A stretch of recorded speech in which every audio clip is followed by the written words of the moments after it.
Good evening, everyone.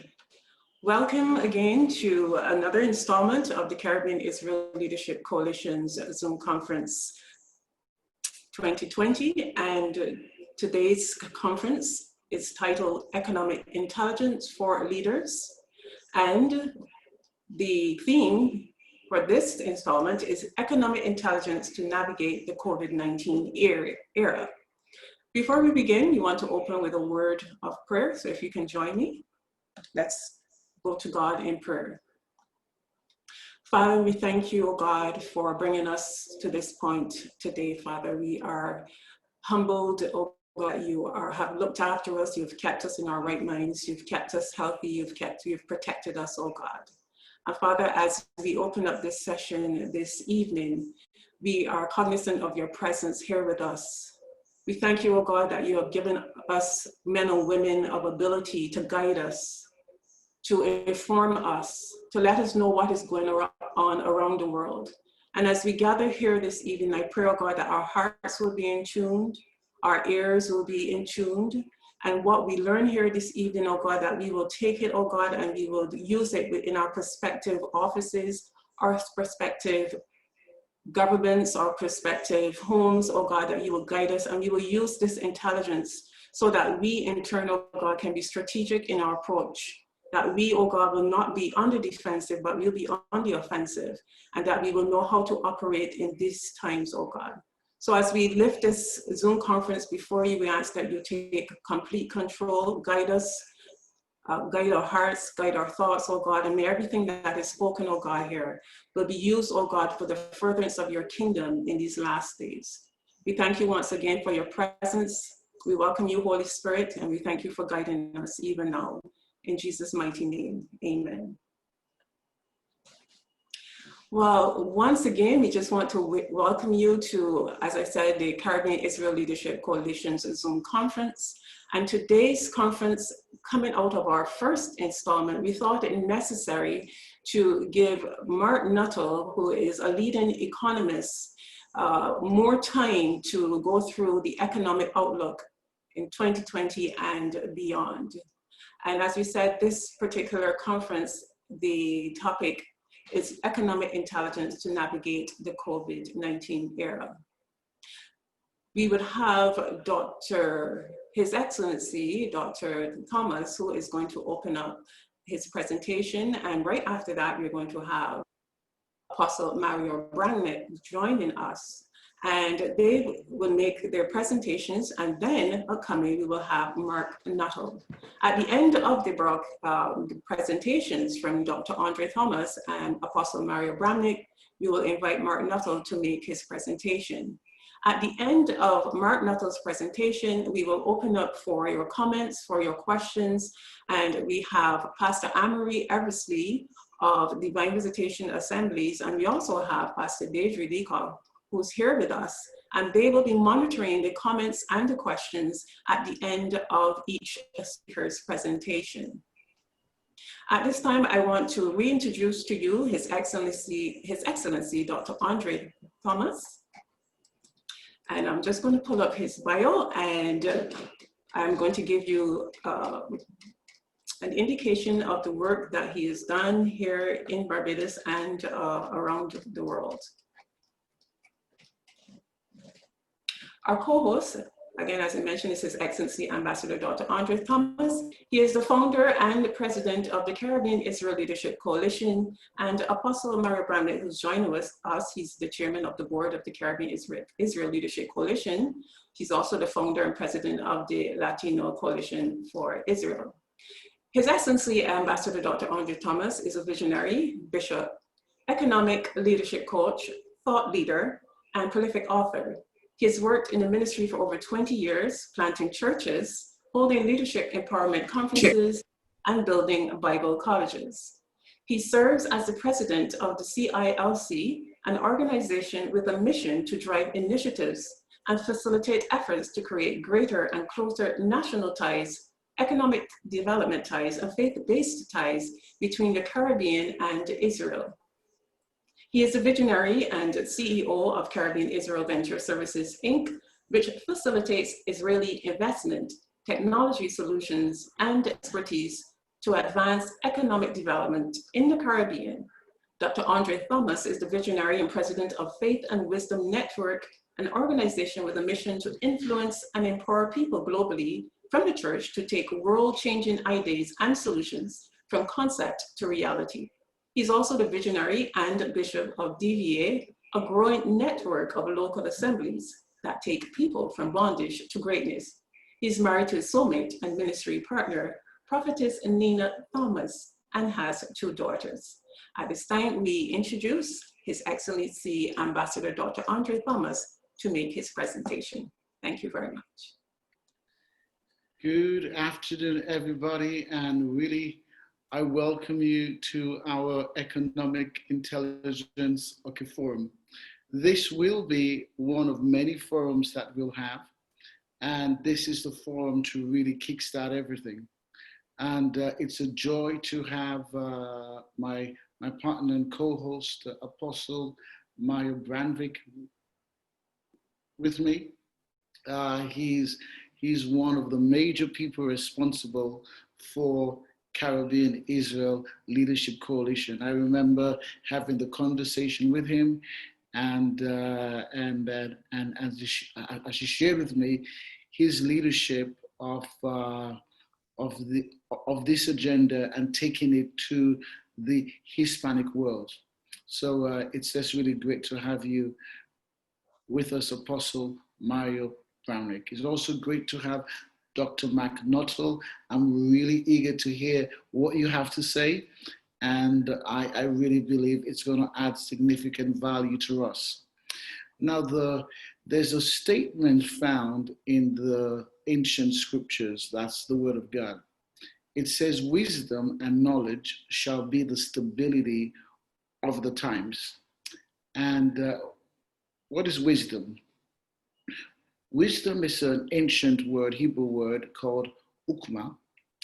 I may have pronounced it wrong, but the word is really a creative word. So this is what it really means.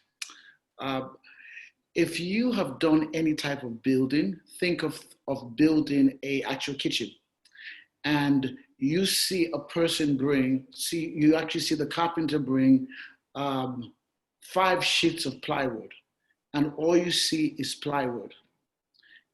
But the carpenter, when he looks at the plywood, he sees a kitchen that is waiting to exist. So when he looks at the plywood, what he sees is what? A kitchen that is waiting to exist. I'll use another example. If you have ever worked with a sculptor and he sees this huge blob of marble, and all you look at it is a huge chunk of stone. But what he sees is a sculpture that is trapped in it, that is waiting to exist. Now, wisdom, the Hebrew word for wisdom, is the ability to see the future that is trapped in the present, and to know the sequence of steps to take it out. So wisdom is able to take what you have been given to create the future that you can have. So that's wisdom. Now, what is knowledge? Knowledge is information. It's relevant information which affects your decisions. You know, your decisions can never be greater than the quality of your information. And your results are never greater than the quality of your decisions. So if you look at it, information, your quality of your information gives birth to the quality of your decisions. And the quality of your decisions determine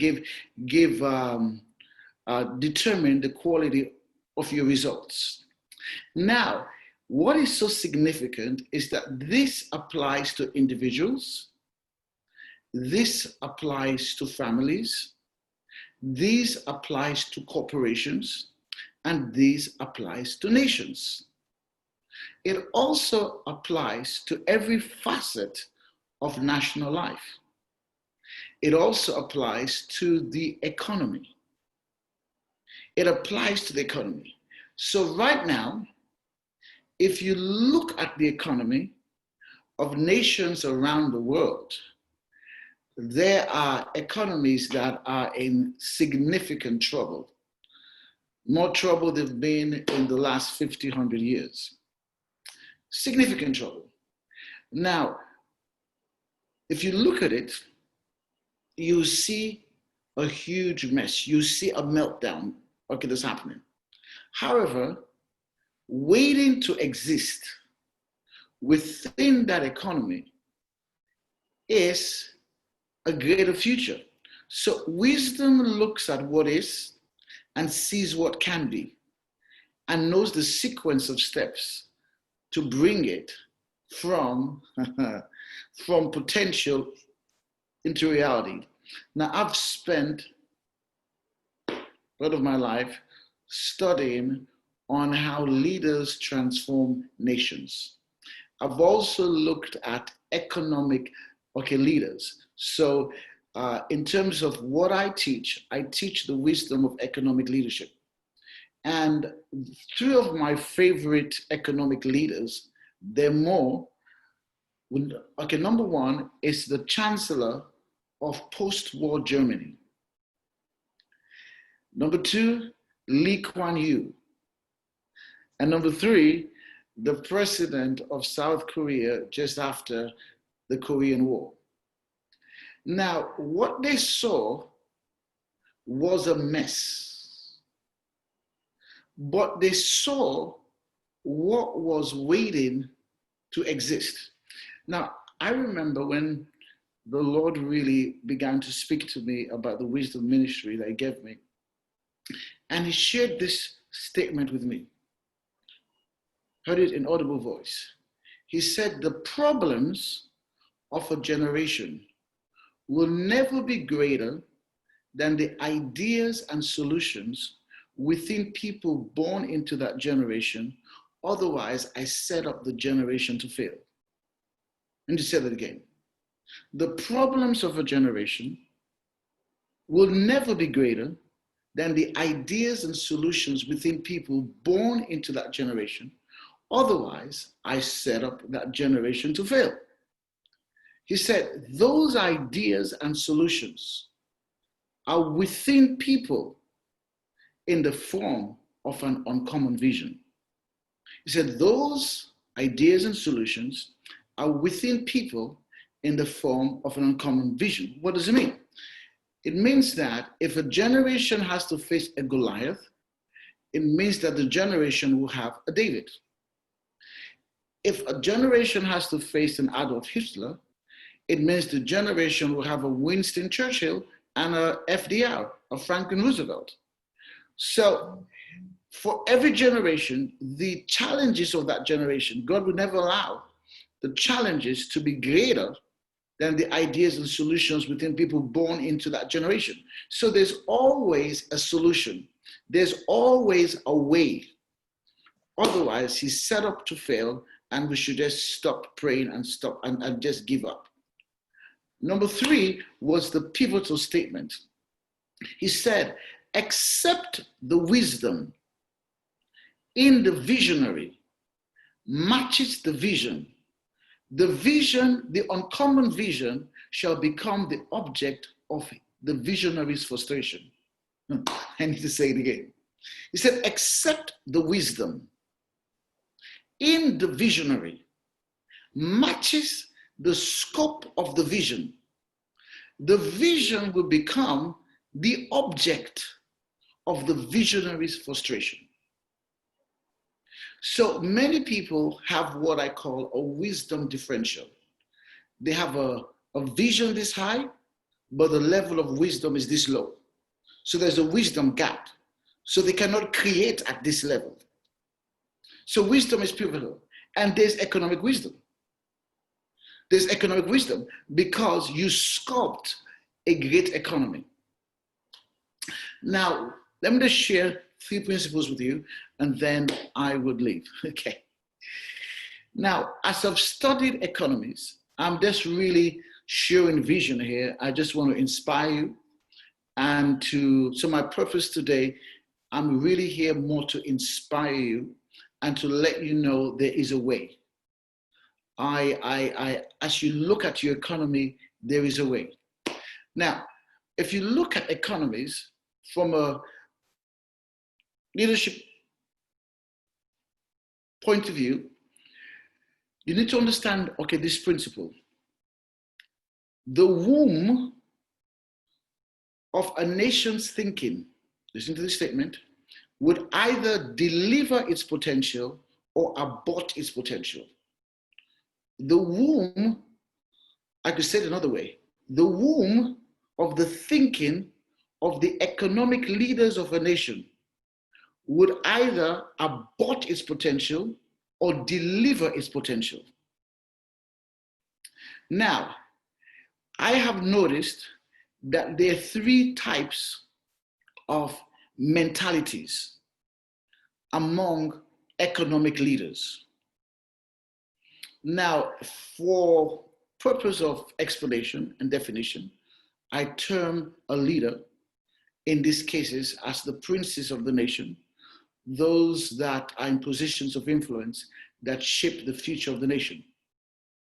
Okay, those that shape the future of a nation. Now, the scriptures tell us that you can have shapers of the future of a nation who are children. It says, woe to you, land, when your princes are children. Woe to you, land, when your princes are children. So there are men and women who have economic degrees, who understand micro economics, but that's the technical side. Their mentality can become an enemy of economic development or can be a conduit of economic development. I have found 3 major mentalities. The first is what I call the economic dependency mentality. Okay, so these are leaders whose economic strategy is to beg.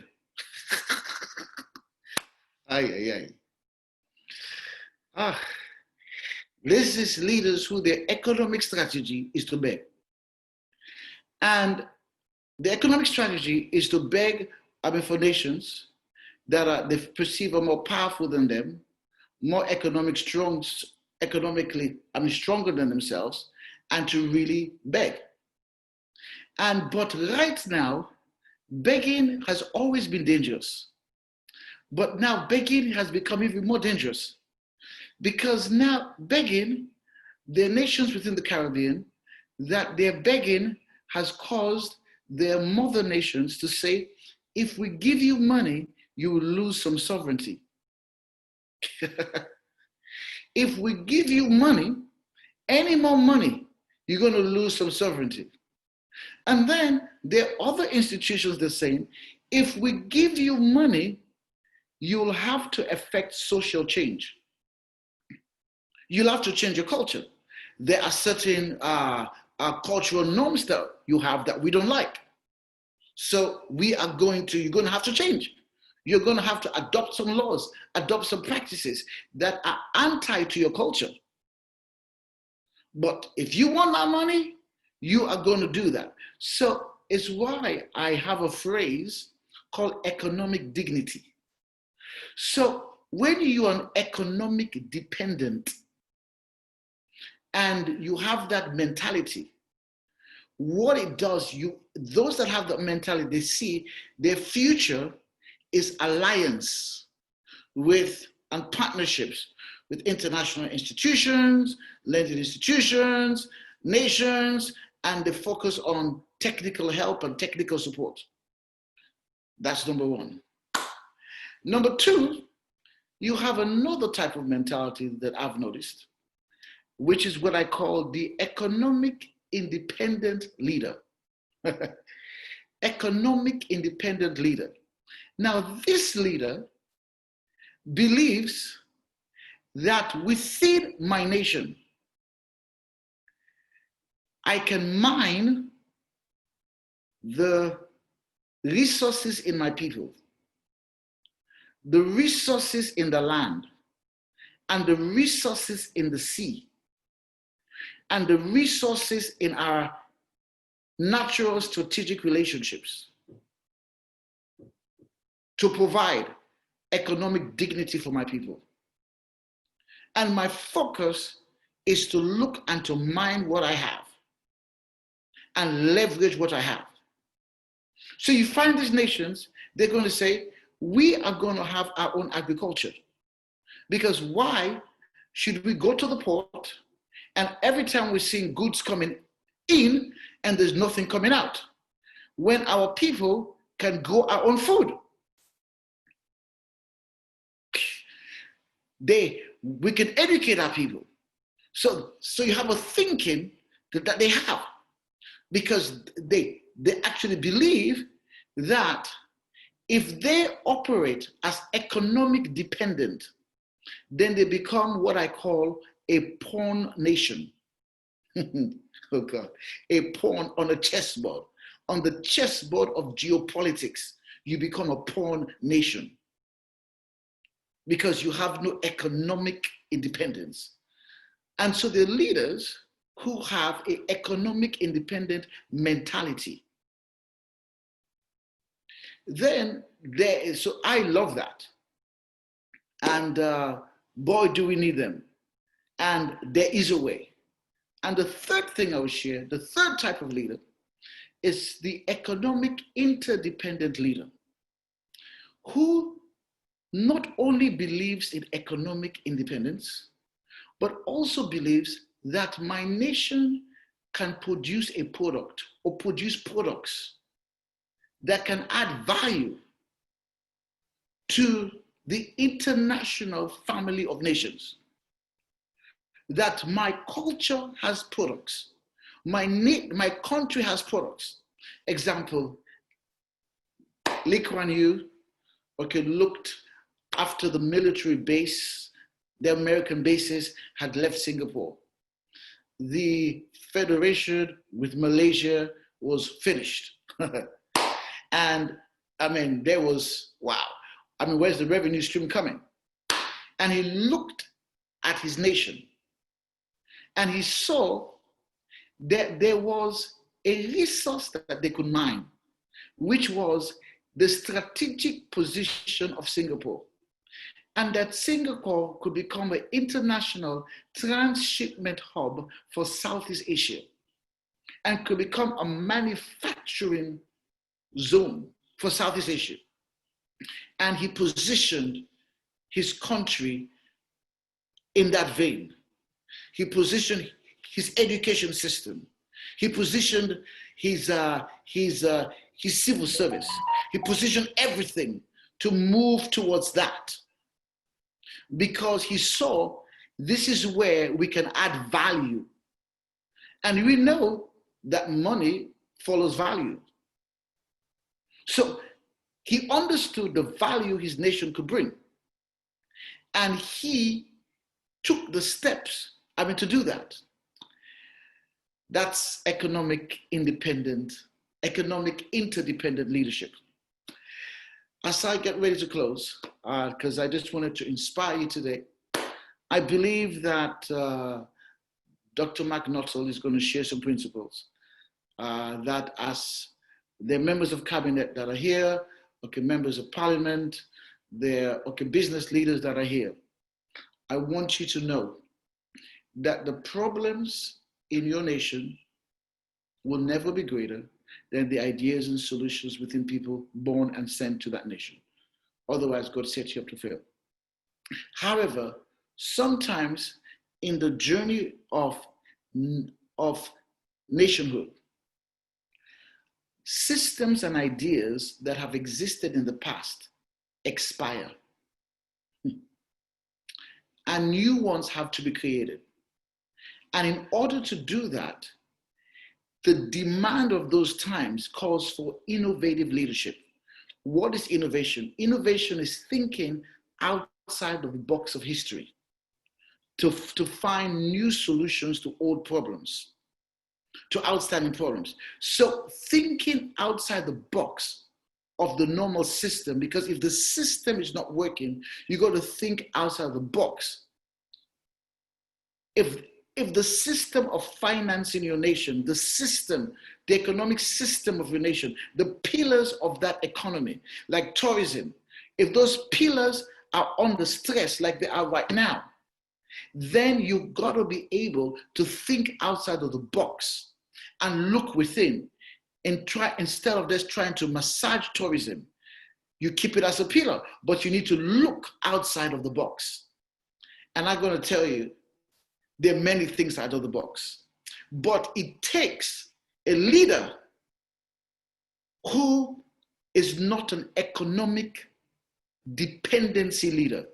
Because for an economic dependency leader, his only solution is, I must beg, and I must beg better. And he would sell everything. He'll become an Esau. And as I close, right now, there are leaders who have the mentality of Esau, which is they can sell the birthright of their nation for temporal satisfaction. Esau sold his birthright to eat some lentil soup because he thought he was going to die. Jacob sacrificed today for a greater future, which was the birthright. Jacob wanted the birthright. So he sacrificed today for the birthright. I'm just extracting that principle out of it. So there are leaders who sell the birthright of their nation for just a few $1 million right now. $100 million, okay, right now. But you've sold the birthright of your nation. When you could have mined the resources in your people, the resources in your land, the resources in your seas, the resources in your relationship with a different mentality. Okay, this is my word for you. So I encourage you today that draw from what's been taught, draw from the principles today, and I believe you can be a leader that brings your nation into and contributes to your nation becoming a nation of economic dignity. Because economic dignity is creating ladders of upward mobility for your citizens without sacrificing your culture, your natural culture. My God. And there's a huge, many leaders are selling out today. And it's time for us to do this. And when entrepreneurial leaders, political leaders come together, business leaders, social leaders, spiritual leaders come together, they can get this thing done. Enjoy the conference, and I'm looking forward to hear what the other speakers have to say. Shalom. Thank you, His Excellency Ambassador Dr. Andre Thomas, for such a profound introduction to this economic forum. Profound and in-depth introduction. Thank you so much for that, Dr. Thomas. And we want to introduce Apostle Mario Bramnick. Those of you who would have participated in our first conference, you would have been introduced to him, but for those of you who are now joining us for the first time, I am going to introduce Apostle Mario Bramnick. Apostle Mario Bramnick is the chairman of the board of the Caribbean Israel Leadership Coalition, and he's also the chairman of the board and president of the Latino Coalition for Israel, with a vision to establish the largest Hispanic pro-Israel organization in America. He has been appointed as advisory member of the Latinos for Trump for the 2020 campaign and was a part of the National Hispanic Advisor for the 2016 campaign, for the President of the United States, Donald J. Trump. Apostle Mario Bramnick met with 10 heads of state, including President Donald J. Trump, Prime Minister Netanyahu of Israel, President Morales of Guatemala, President Hernandez of Honduras, President Bolsonaro of Brazil, President Bukele of El Salvador, the King of Jordan Abdullah II, the President of Bolivia Janine Anez Chavez, and the Guatemalan President Alejandro Giammattei. Ladies and gentlemen, I now introduce to you Apostle Mario Bramnick, Chairman of the Board of the CILC and founder and President of LCI Latino Coalition for Israel. Apostle Mario Bramnick, you may go ahead. Thank you so much, Jennifer. It's an honor to be here with our panelists and with each of you that have joined us. Thank you for joining us. First, I'd like to honor Andre, who in just a very short period of time has done a phenomenal job in the Caribbean for the Caribbean Israel Leadership Coalition. We thank you and honor you for your leadership. I just want to leave as a background kind of two prophetic words. Number one, we are very honored to be able to work with Mark Nuttall. His introduction, he's been an advisor for 5 presidents, including President Reagan, and he brings so much information as a strong Christian to us.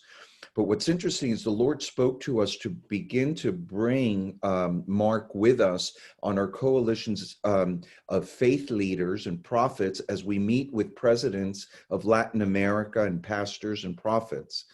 And we just felt the connection, God led us, but then the Lord spoke to me this year that there's a strategic alliance that's necessary. During the pandemic, the 3 months that started the pandemic were months that related to Judah, Issachar, and Zebulun, 3 tribes of Israel. And the Lord said these 3 tribes always went out together whenever camp was broken. And these were the 3 tribes that protected the tabernacle. And the Lord said, these tribes show the alliance for the modern day transformation of nations.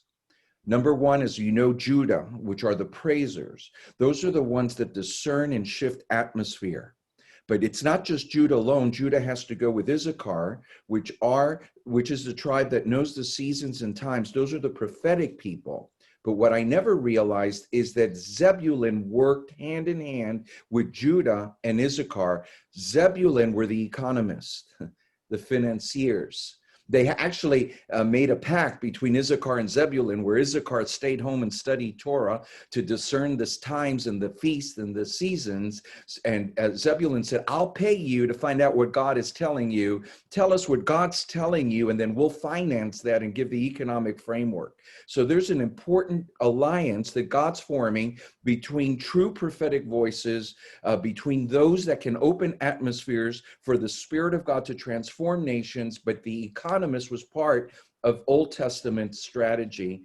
And I just want to leave you with this. I didn't put it all together until Andre was speaking. This year was a very critical year. The Lord told us, study the feast. During the feast of Passover, we didn't celebrate Passover. We went through Passover. We were all in homes pleading the blood of Jesus while a plague was outside and the angel of death. We prayed that would pass over our homes. And it's interesting, and I'll finish with the prophetic release for this time that we're meeting today. But out of Egypt, in the midst of shaking and chaos and plagues, he brought them out with silver and gold, and there was not one feeble amongst them. God gives supernatural favor in times of plague. The day after the plagues, the children of God came out with silver and gold. What I want to share is very strategic. We just actually had an earlier date, and because of my schedule, we had to reset it for today. Tonight is a very specific day, and I want to release this prophetic word because it ties into, I believe, what God is saying and where Mark will be going. There are end feasts we're in the midst of the week of tabernacles. And tonight is the feast of Hoshana Rabbah, the great Hosanna, which closes a judgment period. And it's the Jewish people throughout the world celebrate tonight and tomorrow as Hoshana Rabbah. What we need to understand of what God is saying in the midst of shakings have not stopped. And I think Mark is going to come into what the economic climate is, what we need to prepare practically for. But this word was released thousands of years ago on this holiday, which starts tonight. The builders were discouraged and in building the second building temple. And Haggai stood up on the 21st day of the 7th month, which is today. And he spoke to Zerubbabel, who was discouraged when he saw the rebuilding of where the city was. And the prophet said, take courage, and work, for I am with you, declares the Lord. As for the promise I made to you when you came out of Egypt, my spirit is abiding in your midst. Do not fear.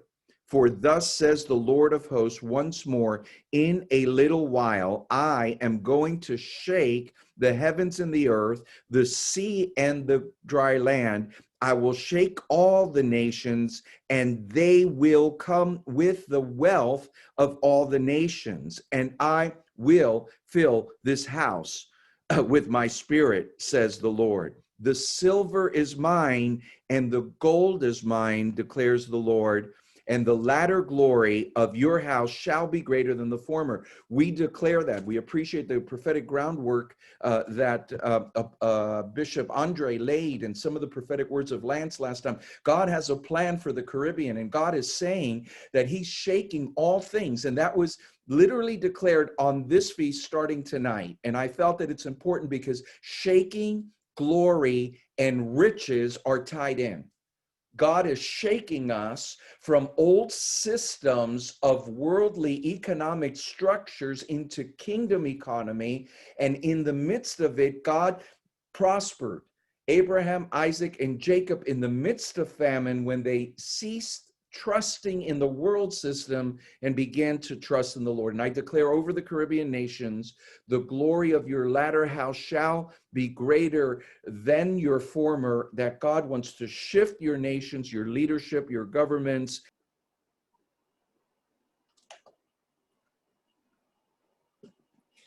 Okay, ladies and gentlemen, until we get Apostle Mario Bramnick back on this live stream, I want to remind you as we prepare for Mark Nuttall's presentation that if you have any questions and comments, you can just enter into the chat. We have Pastor Amory Eversley, who is monitoring the chat room, and Pastor Deidre Lecall, who is also monitoring the chat room. At this time, I'm just going to introduce Mark Nuttall, and at the end of Mark Nuttall's presentation, we will invite Apostle Mario Bramnick to just conclude the comments that he was making a few moments ago. As we stated at the beginning, we thought it very necessary as the featured speakers met after the first conference that we should give Mark Nuttall a full presentation because there's so profound information that he has that could not have been captured in the first conference with just 20 minutes. So as Apostle Mario mentioned a few moments ago, this information that he has is going to guide and help us as we build strategies to help our economies and our nation. At this time, I'm just going to introduce Dr. Mark Nuttall. He is an attorney who specializes in international trade, international foreign policy, and international political affairs. He is widely recognized for his expertise in forecasting political and economic trends. He is the managing member of Global Partnership Exchange, a multinational trade consulting organization. Mr. Nuttall served on the Industry Policy Advisory Committee for Trade and Policy Issues for the government of the United States under President Ronald Reagan, and has advised the countries of Bulgaria, Ukraine, and Russia, as well as corporations controlled by the People's Republic of China. Ladies and gentlemen, we introduce to you now Mark Nuttall to make his presentation. Thank you. You may go ahead. Okay. Well, thank you, Jennifer, and thank you for this opportunity. I'm honored to be here. Can you hear me? Is that okay? Yeah, okay. Yeah. Very well. Well, I'm honored to be here with you tonight, and I've enjoyed these introductory remarks. I'm going to talk to you about the state of the world economy and what it's facing, but I thought that Ambassador Thomas's introductory remarks were very, very fortuitous in that we do have options. There are things that we can do as Christians together to get through this. So tonight, what I'm going to talk about is first, the situation that we face in the world. And so that you're aware of at least the challenges that we can predict that will occur. If we were on the battlefield with Goliath, we would at least would know what the enemy, who the enemy was, and what he looked like. And as formidable as he is, there are things that we can do. Now, when I go through this with you, keep in mind that I am talking about what governments should do, both as sheep and righteous nations, what financial institutions may be faced with in lending and traditional financing, businesses and what you will be faced with in your local businesses and international business. And then I will address, I believe, the church's role in being foundational in part of our answer. The overview that I will give you will talk about the destructive nature of debt, deficit spending, and what has got us to this point. And again, the ambassador's comments about the dignity of an economic system that allows it's not just a country to prosper, but individuals to prosper as families in control of your own culture, your own values, and your own destiny as designed by God. Okay, Jennifer, let's look at that first slide. I believe that we are at a time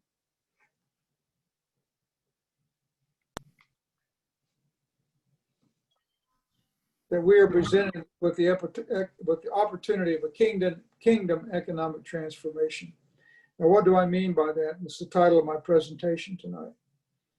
I believe that we as Christians are not of this system of things, but citizens in this system of things.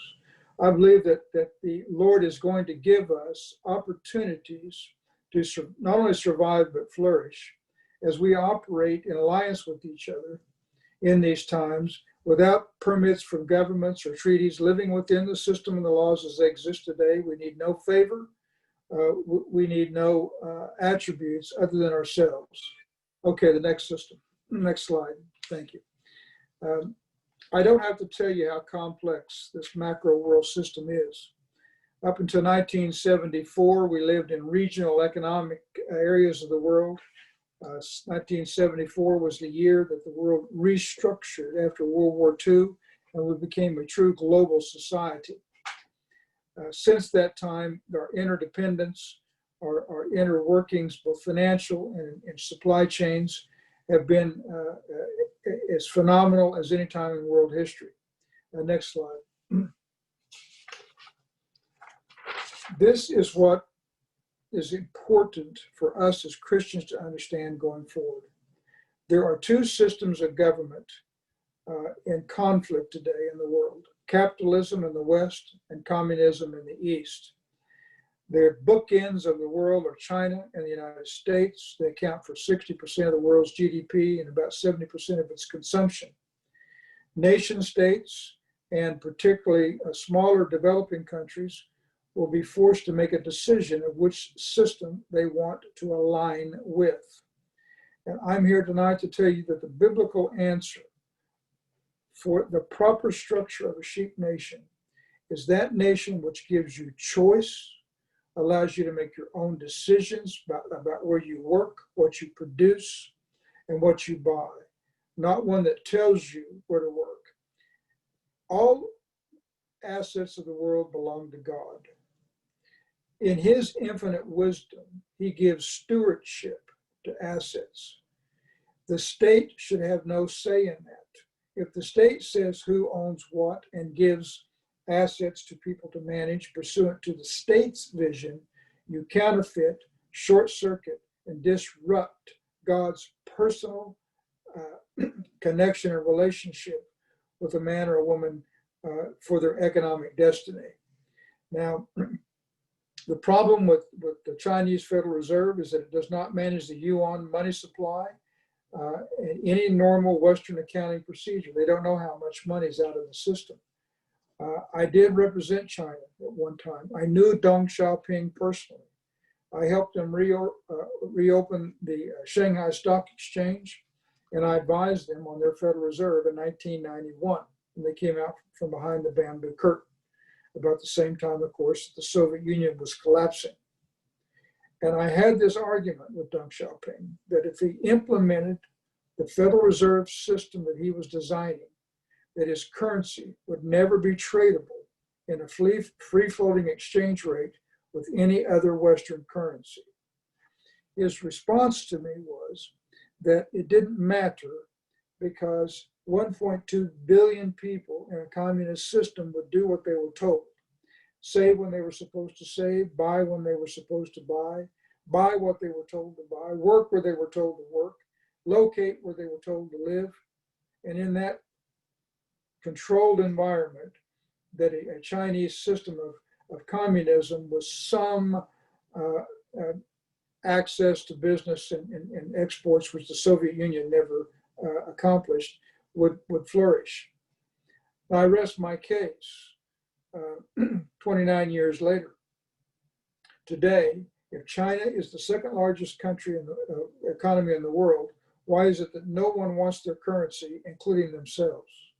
Now think about that statement for a minute. The Chinese yuan is not tradable, and no one seeks it as a secondary currency. World governments today now, though, are in too much debt. Deficit spending has become structural, and now interest rates are a threat to economic growth. What do I mean by that? The Chinese yuan distorts prices. Debt makes it impossible to manage and sustain growth. Why? It is impossible to have economic growth without cost of capital. Okay, the next slide. When looking at the world and how it develops, these are the countries that control most of the world's economic activity. I show it there in categories, but it's just important to know that the G20, the top 20 nations of the world, control about 95% of the world's GDP. And just the bookends of China and the United States consume about 60% of everything made in the world. Next slide.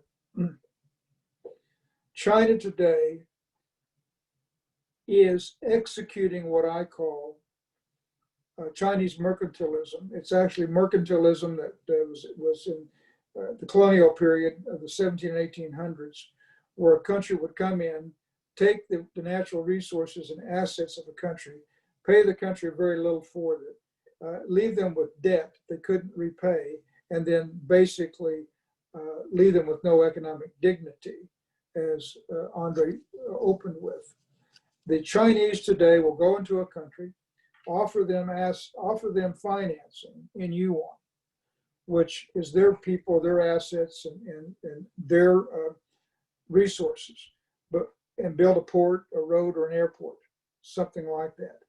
But it is a debt. It's not a gift, and the country then is required to pay China back at a very high interest rate in dollars. It's dollars they want. It's a way for them to actually wash through yuan. They're casting this shadow across the world because they cannot compete with the capitalistic system. Now, let's think about this a minute. Let's look at this chart just for a second. I gave you this so that you can see the stark comparison of the two countries, the United States and China. The United States today, at least pre-COVID, was about a $20 trillion economy. China claims to be about 15, 16 trillion. But to get to the next largest economy on the left side of the equation, or on the capitalist side, is Japan. Look how much of a drop there is. It's like a cliff all the way down to Japan, then Germany, UK, France, the rest of the G7. China claims to be an economy of 15 to 16 trillion. They are producing goods and services. They are involved in trade in the Western world, but they have their own banking system, their own monetary fund, and they are forcing countries to choose between a communist system and a capitalist system. Now let's think about that spiritually just for a minute. We as Christians believe that all labor, all effort is for the glory of God. We are granted stewardship of assets. By the parable of the talents, we are told to produce and not hide. There are scriptures on how we should operate as businesses, and there are scriptures in the Old Testament of how we should operate as nation states. And if I could use that term, sheep nation, which means a righteous nation based upon biblical principles, its basic tenet is free choice, a free choice economy, choosing your own destiny and employment, making your own moral decisions with your family as you see fit with your religious beliefs and your direct connection to God. And a righteous nation pays a fair day's wage for a fair day's work. You don't price things below the dignity of economic activity. Now, that is a free enterprise system. Free enterprise is the capitalist system that allows for free choice and free destiny on economic pursuit, the pursuit of happiness. A communist system, all glory is for the state. China just passed a law, it's actually an edict from the president, that a corporate officer in China, in every Chinese corporation, is established for the purpose of determining and maintaining and making sure that all efforts of the corporation are for the glory of China. Now, I did, as I said, represent China. I've been to China many times. I know the Chinese people, and I don't mean to focus on this too much. Their system is not as belligerent as the Soviet system was. However, they understand that they can't compete with free choice. Therefore, the only way a communist system survives is to dominate the entire world and eliminate a free choice system, even a small one. But this is not biblical. Now look at that line down at the bottom, which is a flat, straight line. It does look like it goes with the curve, but there are 193 countries represented by the UN. 175 have GDPs or economies of less than $1 trillion. And in this world of debt, it's hard for them to compete because of the economy of scales that are necessary to compete with the United States or China. There's actually a few countries in the G7 that don't have $1 trillion of economic output, and therefore I don't include them in that number on the bottom line. It is this number of countries that must be pursued and united in a Christian alliance of trade based upon the freedom that the United States presents. Okay, next slide.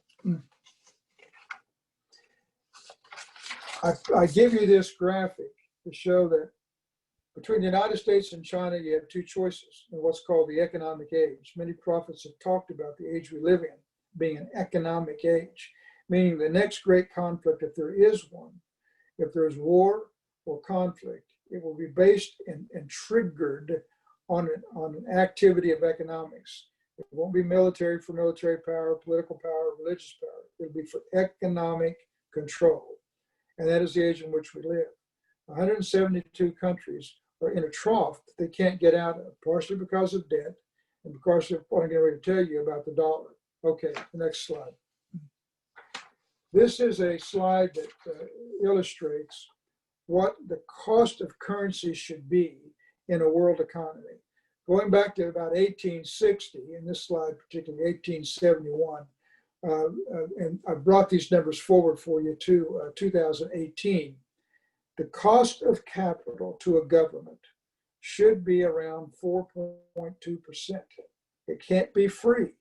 There has to be cost of capital, remember, for there to be economic growth, which you don't want it to be too high, or that is inflationary and growth is stymied.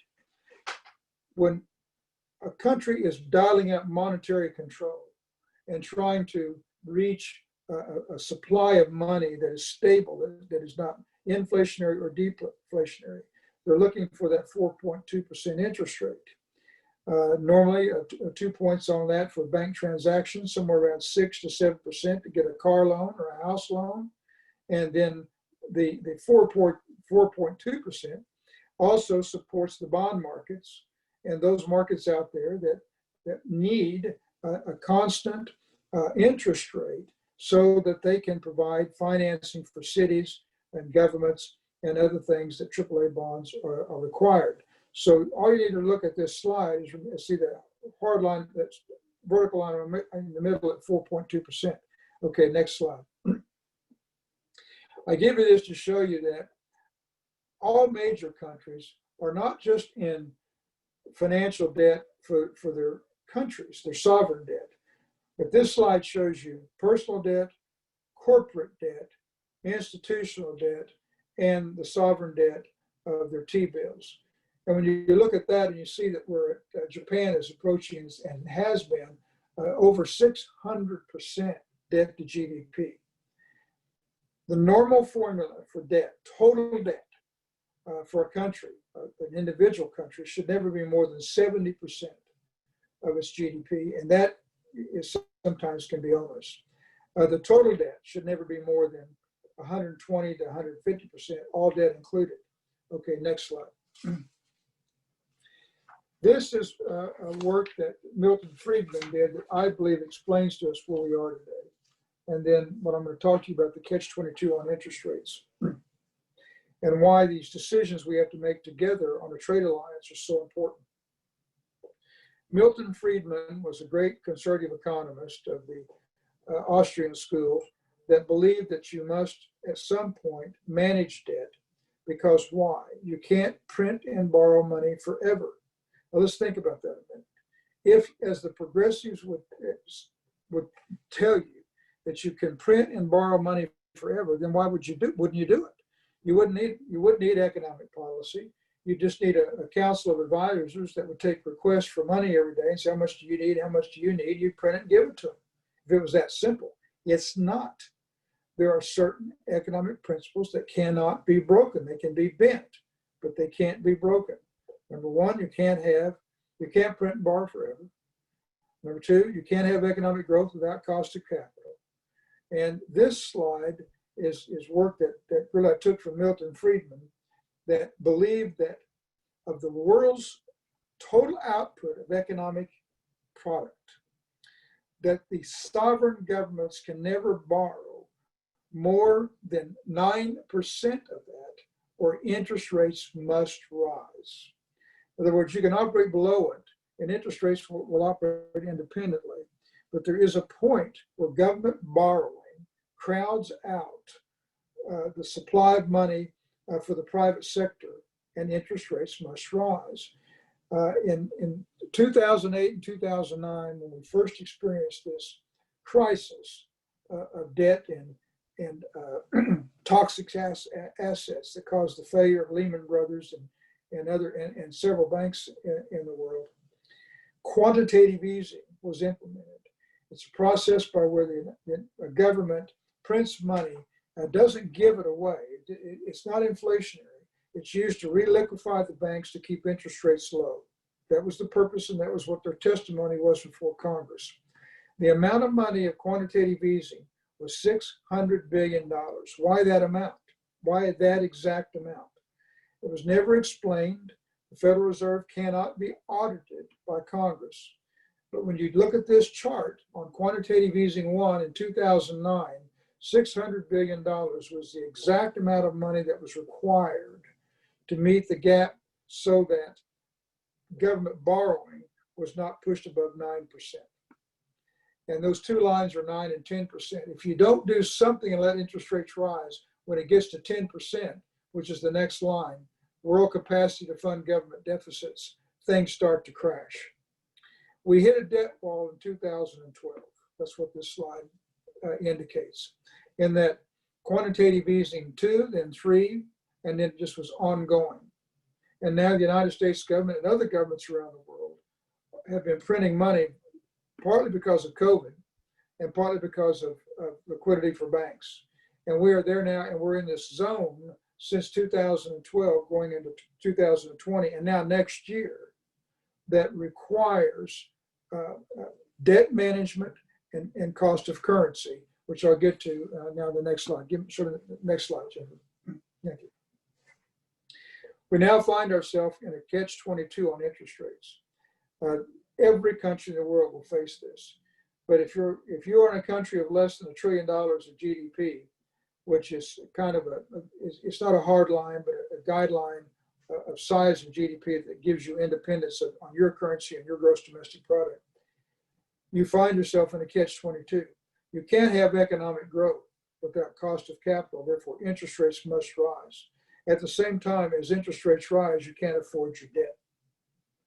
The world's total debt, I didn't put this slide up, but the world's total debt right now, of all countries, if you combine all economic activity and then all debt, all countries combined in one global system, the world's debt is about 115% of world GDP, somewhere around $88 trillion in debt to $76 trillion in GDP. Now, the yuan is overvalued. Harvard estimates by 25%. It's enough that you can't calibrate it in a free-floating exchange rate.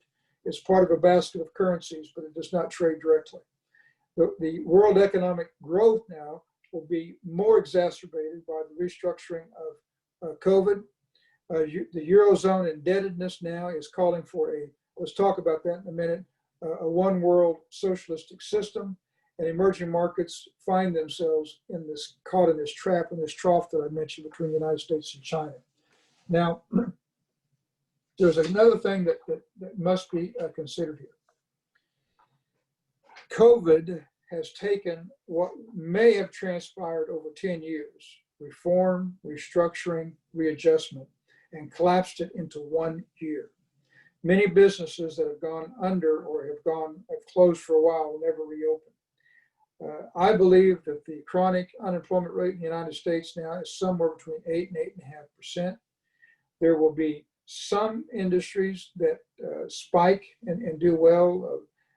Housing in Texas and other areas around the Southwest are flourishing. Therefore, refrigerators, ranges, kitchen appliances.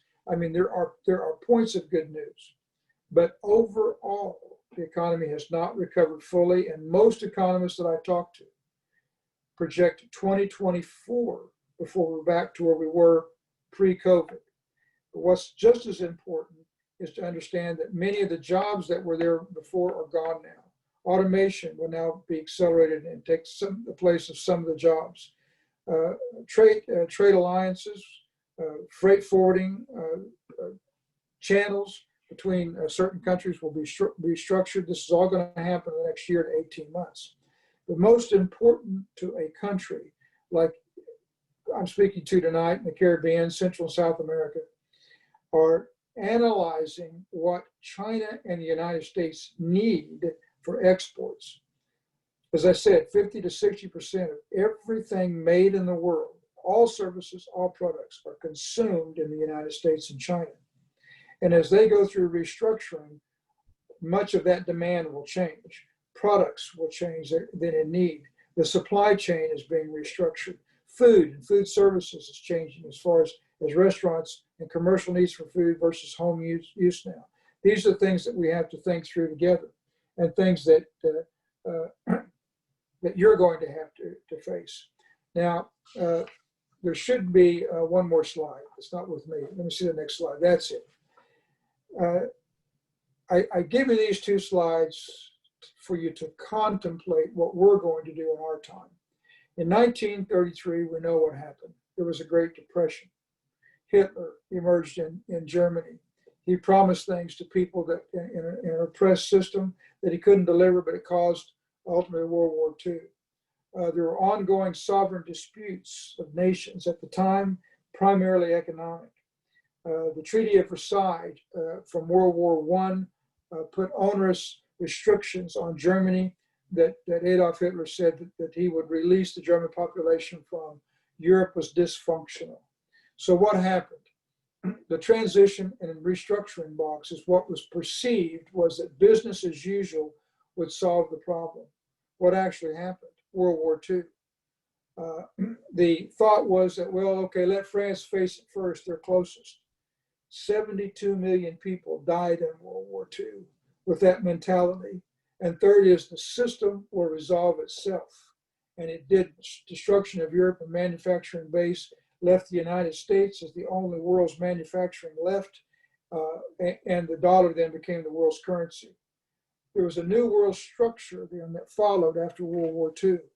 It's called the Bretton Woods Conference in Maryland. There, 144 countries met to determine the new world order economically. They could do it, ladies and gentlemen, because the Axis forces had been defeated. If you were defeated, you weren't there. You were under martial law, and the winning countries restructured the world. The Marshall Plan was set in place. Western free enterprise became the world's system. Rule of law based upon the United States Constitution was imposed upon Japan and Germany and other countries, and the rise of America resulted from 1946 really to today, which may have peaked in the last decade, but through 1974. Okay, the next slide. Here we are now in 2020. Recession, moving maybe to depression in the world. World debt is the same levels per country as it was in 1933. We haven't learned our lesson. We have ongoing deficits. We continue to structure deficits rather than fixing the system. And at least in the United States, Congress is dysfunctional. That the partisanship has gotten to the point they can't talk to each other. We have a presidential cycle that has divided our public, and there seems to be little resolve to bridge the gap. So now move to the transition and restructuring box. What are we repeating? We perceive that, well, business as usual. We'll continue to print money and run up the debt. Somehow, it's somebody else's problem that'll get cut first, and the system will resolve itself. But will it? And where we are today is yet it hasn't been written what actually will happen. Will there be world conflict? Will there be economic decline, civil unrest? What will the current world's currency be? And what will the transition be to that currency? And where we are now in a world economic structure. All right. Why can't we have another Bretton Woods? Because China won't come to the table. And after World War II, every country that survived was in agreement. We're going to restructure together in what makes sense. And each country had a stake. Each country got a piece of the debt. The debt was recalibrated. There was debt forgiveness. And through the Marshall Plan, Europe and the rest of the world was restructured. That can't occur today because remember, here is another axiom. Here's the third axiom of economic policy that is indisputable. Communism and capitalism or free enterprise cannot coexist peacefully at the same time if they're at the same level. Or you can have Cuba or North Korea or somebody as long as they're insignificant. But you can't have two major economies peacefully coexist because you can never, ever have a free-floating exchange rate between their currencies.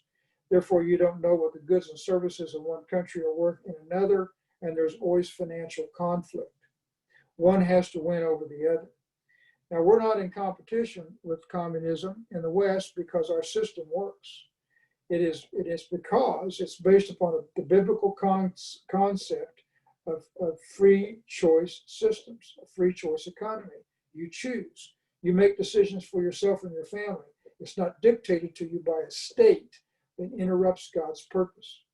Now, therefore, we can't call it Bretton Woods today because China could never come to terms with it.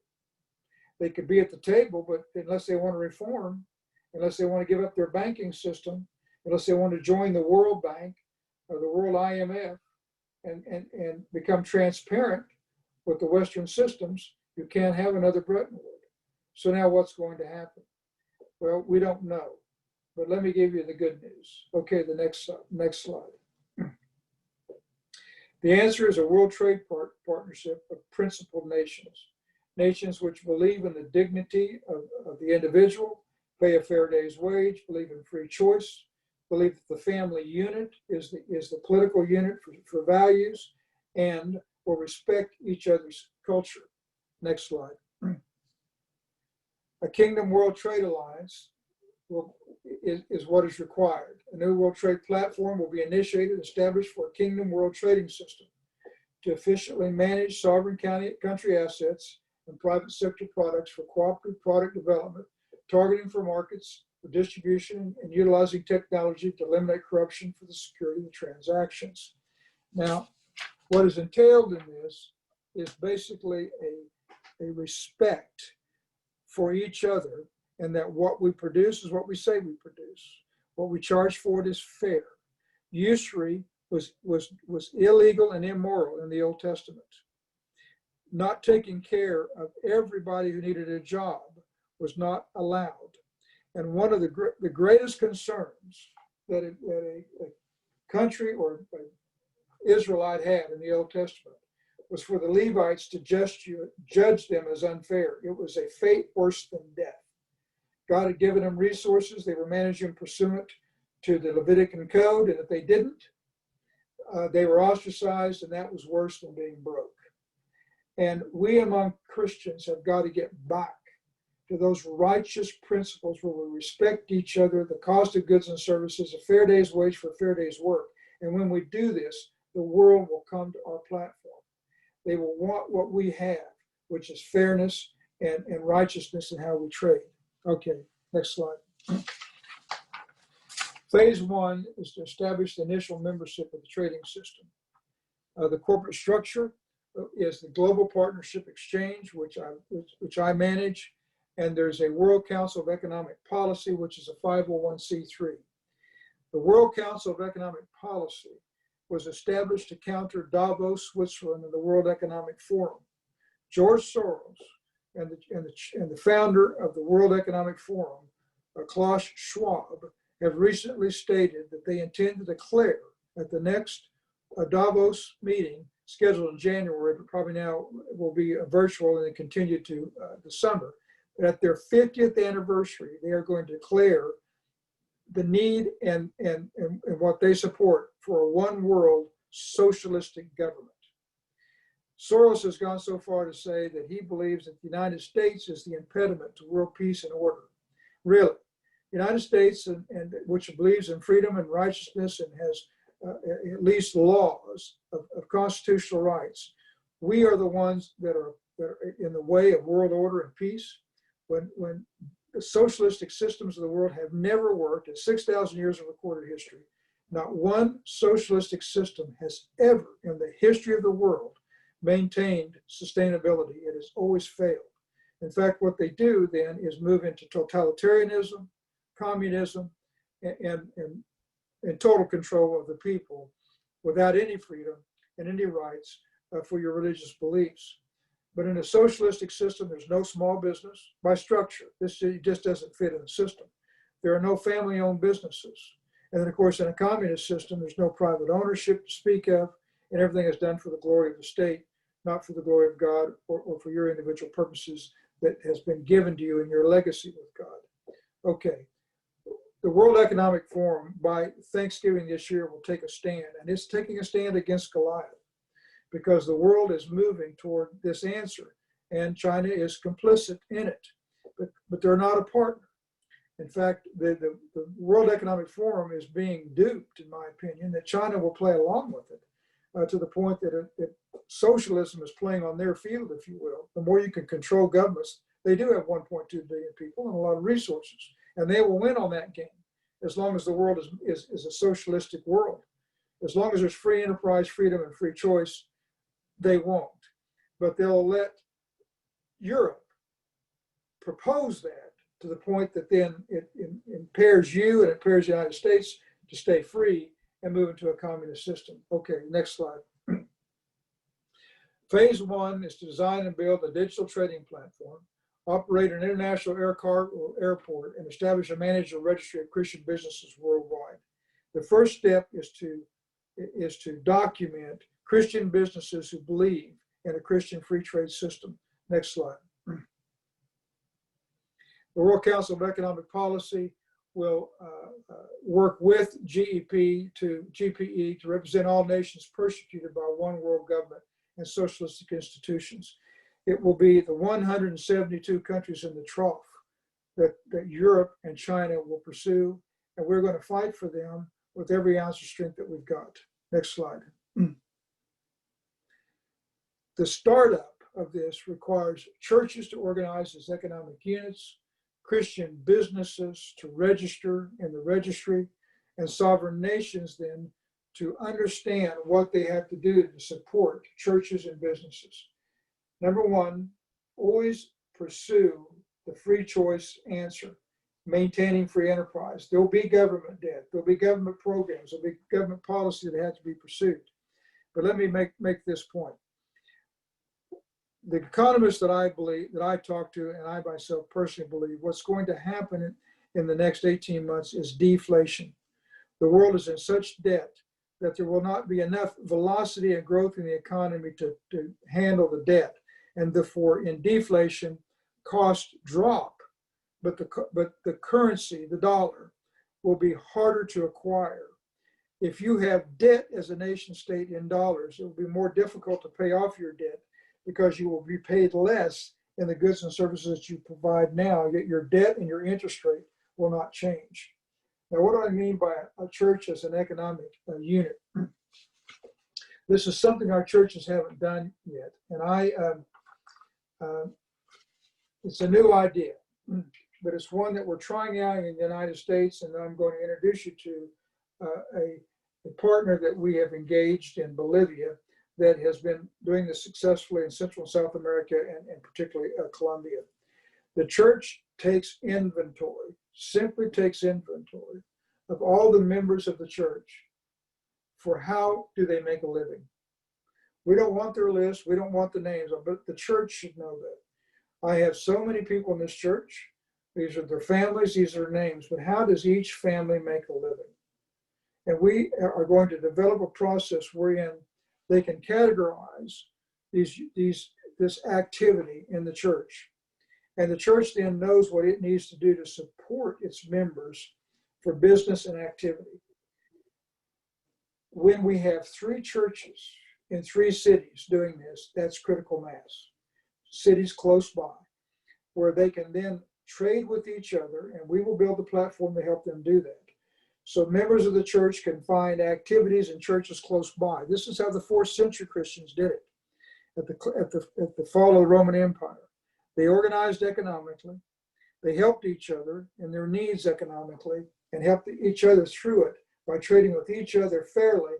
And a lot of it was barter back then, but we'll talk in a minute about how we'll provide a digital currency to help with this.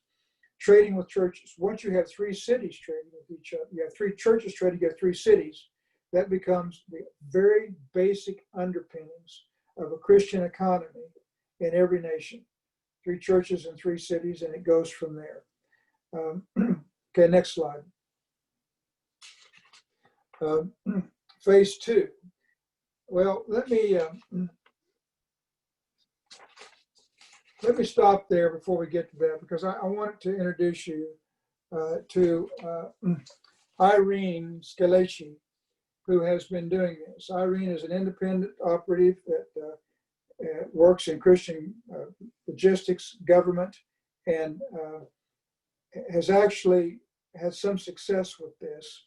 And so I want her to give you her hands-on approach to how she's done this. And then we'll talk about how we're going to help each of you do it if you have an interest. Irene? Yes, I'm here. Okay. Give us a few words on your success so far. Sure. Basically, we've been working closely with several organizations in Latin America concerning everything that has to do with helping churches and small businesses become effective in looking into the area of how to transform culture. In that regards, and in that sense, we are right now in the process of creating and establishing economic units for churches, and in creating a register for different types of organizations so they can start trading.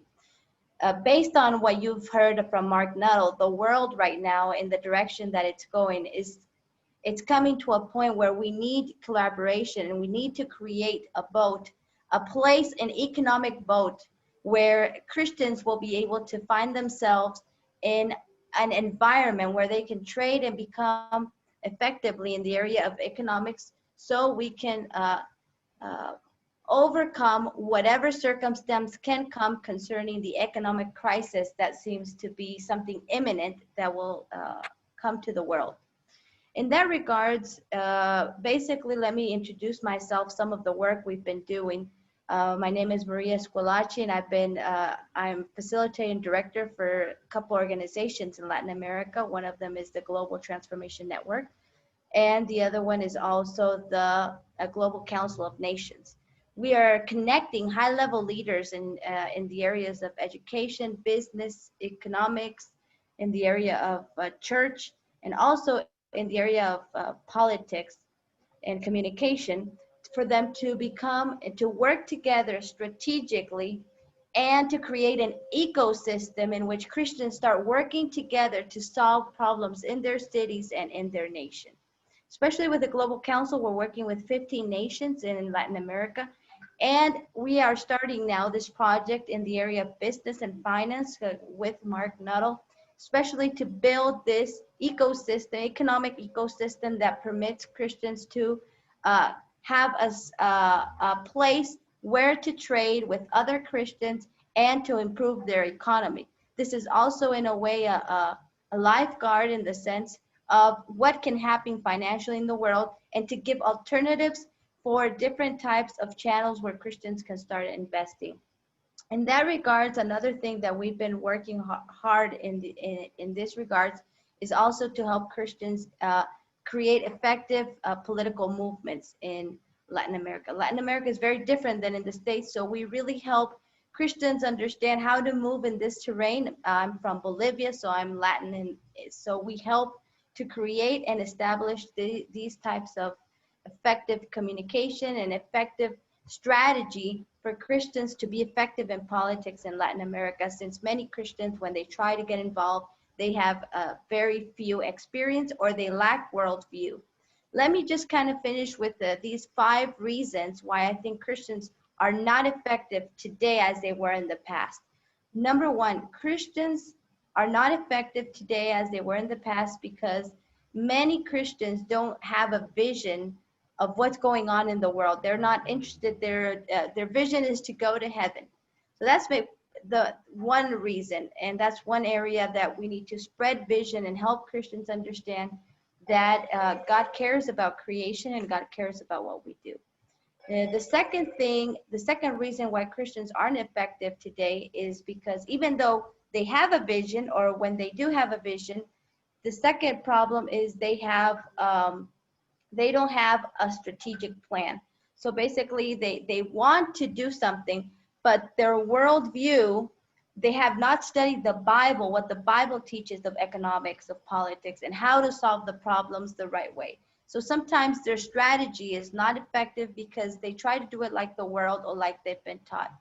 The third problem is that even though we have Christians that might be have been awakened, and they are also trained or have the right thinking, the third problem is they work isolated. They try to do different strategies on their own and they're not connected. That's why this initiative in the economic is so important, because we can have many Christians doing great things in the business world or political world, but because they don't work together, their effectiveness is very limited. That's why other groups are more effective many times than us, because they really have a strategy and they work together. We need to create platforms in this time, especially for Christians, to have safe environments where to create intellectual exchange and become partners in different projects around the globe, in their region, and especially locally.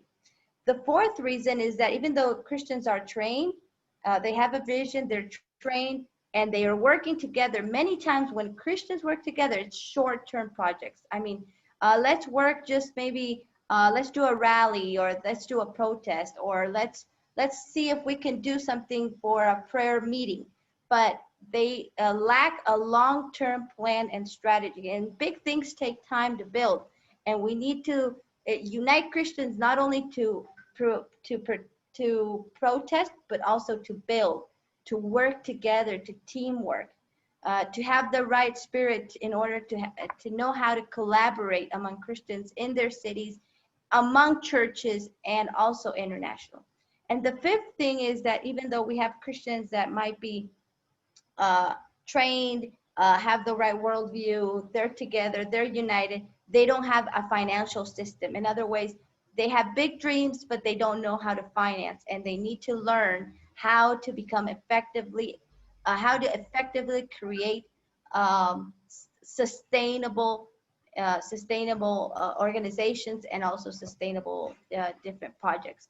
So in that regards, that's one of the things we've been working, and we're very excited, and we want to invite all of you to be part of this initiative on the business sector that we have with Mark, in order to help Christians create a platform where we can start exchanging financially and creating through global partnership exchange a wonderful experience for Christians to be able to work together locally among churches and make churches economic units.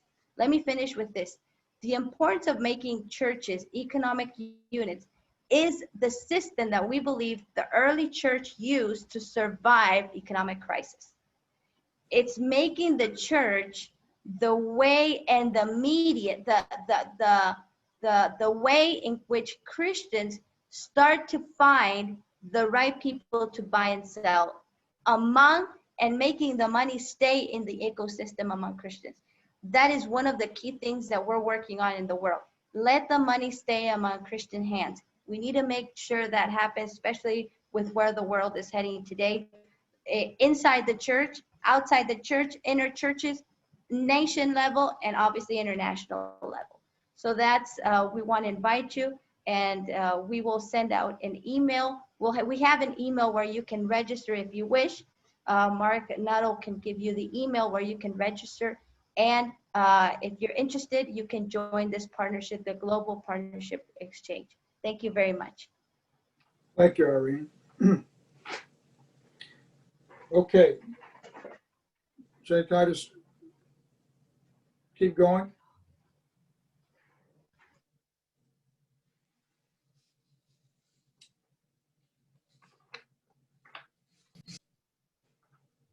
Okay. Let me make a point then, based upon what you just heard and what Ambassador Thomas started his talk with. It is our intention to build a fully integrated, full service Christian trading system in the world today that allows for independence by country and interdependence with us as Christians to advance the world and the kingdom, if that's a statement. In phase 3, we will develop a digital currency for kingdom system reserves. We are in negotiations now with some Christians in Singapore who believe that they've got that established.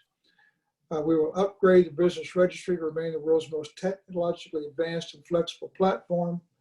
And the last thing that, about probably 2-3 years away, but is a Kingdom Stock Exchange. And what I mean by that is a trading system for stocks, those who are part of the trading platform. These things are all possible. There's no reason why we can't do it, as long as we are committed to each other and the biblical principles that the Lord has set out for us. In fact, the opportunity couldn't be greater.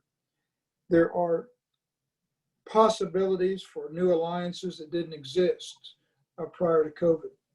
There were freight forwarders in control of the systems of things, some corrupt and some just established and didn't want to change, that could have cared less about developing nations, that now are looking for answers, just like everyone else. When we establish this, and it's not going to threaten anybody, it's not going to threaten any monopolies, this is among businesses and churches and sovereign nations that will manage their own economic systems with each other. People will come to us then for the Christian standard, that we'll call it, rather than the world standard. And that's part of what we are supposed to do as Christians, is reflect Christ, reflect his character in our actions, in our business and economically, in our families and everything else that we do, so that people will want what we have, which is our spiritual belief in Christ. Now, I believe that this is an opportunity for the church and the body of Christ to take its ordained role in this world, just as the 4th century Christians did and the early church did. to show that there's a better way without threatening that way, again, as a choice, an open, free choice. Decide what you want, this system of things or God's kingdom. And all we have to do is be obedient to God's laws. We will convene a meeting of sovereign nations before Thanksgiving, which is the fourth week of November in America, to initiate this inaugural council of the World Council of Economic Policy to take a stand against all of the declarations of a one world socialistic government that's going to come out of Europe starting in January 21st. Every time there's a meeting in China or Europe demanding a one world government, we will hold a reciprocal meeting at the same time demanding freedom, free enterprise, free choice systems, and the dignity of an individual and an economic system that allows for our family values to be under our own control. Okay. I promised I would leave plenty of time for questions and answers. Thank you. So back to you, Jennifer, however you want to handle that. I'll take any questions now. I would close with this. If you have let me just tell you what this is going to cost. If you decide you want to participate, the cost is $200. That's it. Annual cost for us to help register you, structure you, put you in the system, and build these platforms. There are Christian leaders around the world helping to fund this. And so it just basically, it's the start, it's the processing fee. But don't send it directly to me. Send it to Ambassador Thomas and his group. If you have an interest, he'll collect the emails, and then we'll talk about how to integrate you into the system. I don't want to impose upon anybody and their system. In fact, we may just work through the Caribbean Coalition. So that's it. That's all I have to say. And I hope that I have laid out for you what we're up against next year, but what as Christians we can do together to navigate this for the good of the world. Thank you very much. Thank you, Martin Nuttall. Thank you for your presentation. What we would like to advise persons, we did mention at the top of the Zoom conference opening, for those of you who might have joined it, that you can post your questions and your comments, definitely in reference to Ambassador's presentation. I'm sure that there were some questions that came in through while he was making his presentation. And definitely Apostle Mario Bramnick, we would like to introduce him because we lost contact with him. And we also like Dr. Thomas to also make some, he can also make some input with respect to Mark Nuttall's presentation. I'm sure that many of you have questions. I see some comments coming through in the chat, but what I would like to do is hand it over to Dr. Thomas to make some key points that might have come out from Mark Nuttall's presentation. And we will go back to Apostle Mario Bramnick before we go to the audience to look at your comments and your questions. And if you're posing a question or comment, just indicate where you're coming in from, which country, and your name, if it is not clear on the screen, and let us know where you are from, and we will definitely pose your question to the panelists. Dr. Thomas, you may go ahead. Okay, wonderful. I was informed and enlightened and inspired by what you shared, Dr. Nuttall. It was very, very powerful. For me, what really stood out, I've always believed it, but I like the term that was used, in which churches have to become economic units. That is absolutely key right now. And I think that is very, very important to understand. And also what I learned and I feel is very, very significant is for the participants to understand what's coming in the next, say, 18 months. And because we see what's coming in the 18 months, we understand what's going to be happening globally in the economic realm. Now we have an opportunity as leaders of churches, as leaders of businesses, and as leaders of nations to think outside of the box of the way we used to do things before. because what you've really shared with us is that we are in a different zone right now. We're in a different dimension. We're in a different planet. We're in a different era. Yes. And because we're in a different era, it calls for a different template. But it's forcing us to the template that originated in the beginning. So we're going forward, but we're evolving to an old template, okay, which is we need to trade amongst ourselves. We need to create new alliances. And I love what you shared. I really believe that the initiative that you have is going to be a major catalyst, because it's actually one thing to share the concept. It's one thing to bring understanding, but you need someone who's going to be a catalytic leader. I mean, someone that's going to create a chain that's going to produce it. And I believe that this innovation that you have is going to have a catalytic effect on the development of Christian leaders, economic leaders, to really move from the current system, which is failing at the moment, into the new era, and make sure that their economic futures are actually secure. So thanks for what you shared. I believe we'll now take some questions.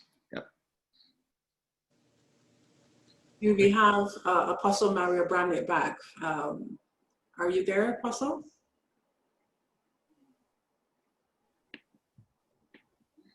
Okay. Okay, Pastor Anne-Marie, could you let us know what our audience is saying, what questions they might have to pose to the panelists? Hi, good night to all. Yes, we have person says, excellent introduction. People are saying that they agree, and also great information, Dr. Mark. And we actually one question here, and it says, where do cryptocurrencies, digital money comes in this current end-time economic world system? And this is a question coming from Suriname, Dr. Mume. When does the digital currency come in? Is that basically the question? Yes? Yes, yeah. Well, first, let me say this. I have studied cryptocurrencies, and I'm not favorable toward them. They don't have a Federal Reserve behind them. They're not issued based upon demand of economic activity. A currency should be managed for the activity that is generated by the economy, so there's no inflation or deflation. I also don't trust whether it can be hacked or not.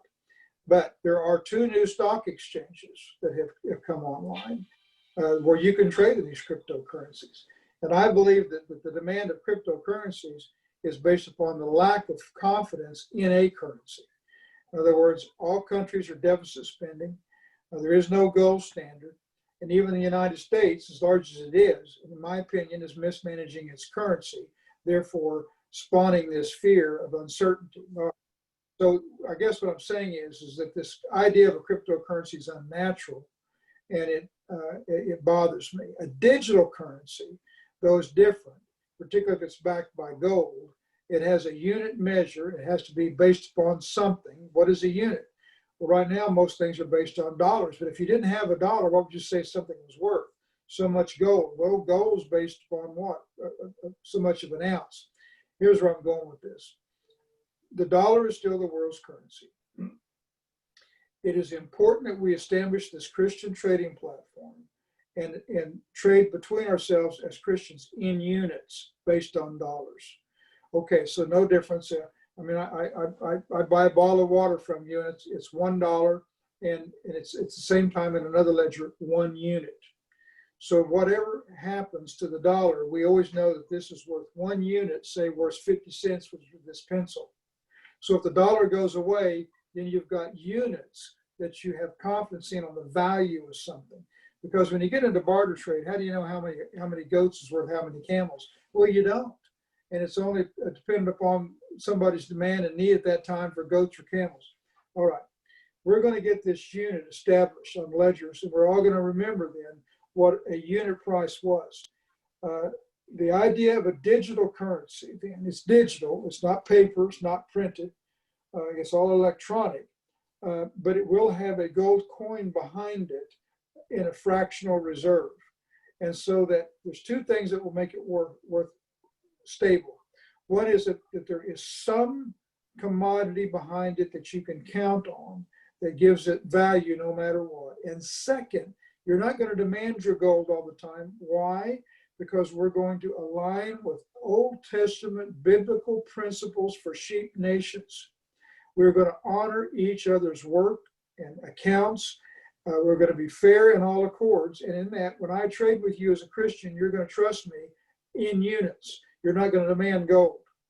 But the digital currency will come in at some point when you are fearful that the currency that you have is a common exchange. The world's currency today, it's not a reserve currency, it's the world's currency, is the dollar. If it goes away, the fallback will be a unit price based by something, hopefully, by gold. I'm not, as I said, I don't know which cryptocurrency you would use. And because it's not managed by any governing authority, this digital currency that we plan to, that's phase 3. I'm not saying we can get there. Phase 1 is the registry. Phase 2 is organized as economic units and begin the registry and trading with each other. And in phase 2, we start to get into financing of each other and building the trade platform, even through some physical assets of freight forwarding and distribution. Phase 3 is the digital currency backed by a merchant bank and a stock exchange. And I think we've got time to get there in one more term of administration in the United States. That's my hope. If not, then we'll trade with each other in good faith if things got worse. But I think we've got that much time. And so that's the point the digital currency comes in. And it has confidence then because it's part of a trading system where we trade each other. There's standards on our platform, and we trade each other that we're saying who we are and what we have is of value. Okay. Yes. Yes. I'm going to mention something on this. Okay, there's something that you shared, Dr. Mark, and that we just experienced within the Caribbean. I think about a week or 2 weeks ago, I actually got a call from Suriname, a nation that I love, that we are doing projects in right now. And what happened? The currency had been devalued. So all of a sudden, everything was double. So you had to pay double at the store. And if your assets were in Surinamese dollars, they actually just depreciated by half. Now, my sense is globally, we're going to see a lot of that happen. I wonder if you could just really comment on this, on what's the likelihood of us seeing more of these things happen, and what are the kind of steps that Christians need to take. And I can now see why you need a digital currency, because in some countries, you don't have access to US dollars. You say, example, in Trinidad, it's difficult to get a lot of US dollars. So you don't have access to US dollars. You have money in your own currency. And it's quite possible, that your currency can be devalued. But in terms of the likelihood of us seeing more devaluation of currencies in, say, the Caribbean region and Central America, what are the prospects? I think that's important, and then we can go to the next question. Well, it's a complicated question for this reason. There are a lot of currencies in the world, but there's only one world currency, the dollar. Okay. There's a euro. There are European currencies, and there's a black market for the yuan. I don't want to overstate it, but as far as an exchange mechanism The dollar is the world's currency, and there are local currencies. Now, what's happening, Ambassador, is that many countries pay their local lowest paid workers in a local currency. That's because it's cheap to produce, and they can control some prices, and all they can buy with it is food, shelter, and clothing at the local level. They can't buy it for any products that are imported. They can't buy it. They can't go travel with it. It's a bleak existence. It's kind of like in the 1800s in the United States when you had a coal mine and you were paid in company script, but you could only spend it in the company store. And there you bought canned goods and whatever, maybe heating fuel and whatever. Well, that was a good deal for the company because it was getting paid in coal by dollars someplace out in the world economy and paying its labor and its people in a local script that didn't have the value that it appeared to have, if that makes sense. And so you're going to have these collapses. Governments are not going to know what to do. They're going to devalue their currency and leave you holding because you don't have, you're on a fixed income and they devalue the currency. You're exactly right. Everything costs twice as much, but you didn't get twice as much of the currency. So now you got to dip in reserves and you got to scramble, and it's not, this has happened in other countries and in more established countries. Venezuela and Argentina have both gone through this, where prices have soared or hyperinflation. And what countries are going to find, even larger countries, some European countries, is that you can't print and borrow forever. This is what the kings learned in the Middle Ages. When they had control of the rents, they had slaves, they had rule of law. The Constitution was their word. They printed and they held all the gold, and they could print money. They still couldn't print and borrow forever because there's a point where it runs out, and it has to be real value in a real system. Otherwise, if we discuss this, you wouldn't need God. All right, so what do you do? I'm going to get into some more detail of this Christian system we're going to build. I mentioned about 3 churches in 3 cities. We can do that quickly, and that establishes the beginning of a sound, basic Christian economy in every country. 3 is critical mass, and we'll show how to trade and help each other in between them. But we need the Caribbean, Central America, South America. We have North America and Canada. We have some contacts in Europe that want to be involved in this. Not as many, by the way. Europe's not as Christian. But Africa, there are at least 3 countries in Africa, including South Africa, which is more developed, and now Singapore. So it's important to have, for critical mass in the system, more than one area of the world. And now this is what's going to be required. The digital currency, once it's established, will require a Christian Federal Reserve.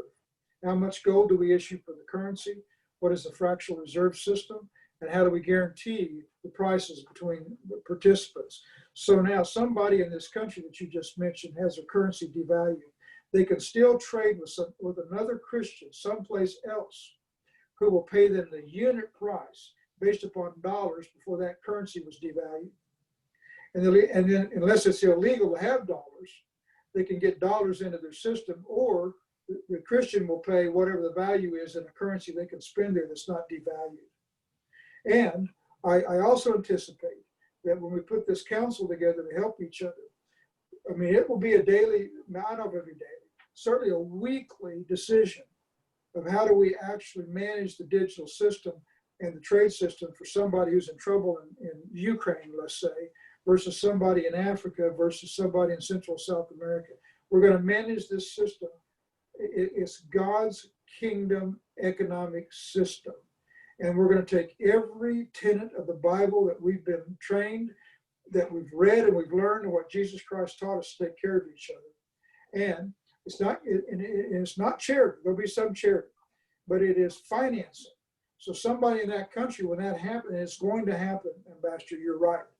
There's a lot of countries that are issuing script in local currency that can only be used to buy local produce. That's not going to be worth much sometime probably by the middle of next year. And they're going to have a different means of resources to be paid for to make a living. And that's part of what this system will do. Wow. Okay, thank you. Okay, so you can go to the next question. Thank you. Go ahead, Pastor Anne-Marie. What are people saying in the chat? We have a few questions in the Q&A section here, but you can go over to the chat room and read some comments over there before we ask another set of questions over from the question and answer section. Go ahead, Pastor Amory. Right. Yes. So we have some comments. Says, well conveyed, Dr. Thomas.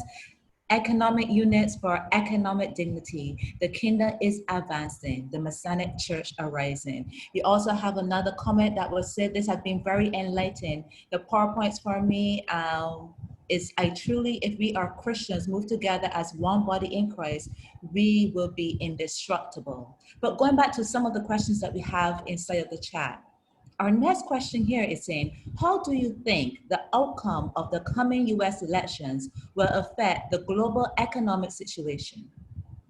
Yeah, it's a great question. I expected that. And so I am involved in it. I've done some political work in my past. I still work with members of the United States Senate and Congress. So let me explain it this way. Regardless of who wins the elections, the world will look as I think I have portrayed it to you on November 4th. The United States spent $5 trillion from March to April and just put it on the Federal Reserve books. They didn't even borrow it. This is another axiom that Milton Friedman taught me about economics that you can't change. There is an equal and opposite reaction for every action taken in economic policy. So if you tax, you don't just get the money and the economy grows. There's a reaction to that. If you raise regulations, and there's a reaction to that. If you give tax breaks for savings, there's a reaction to that, so on and so forth.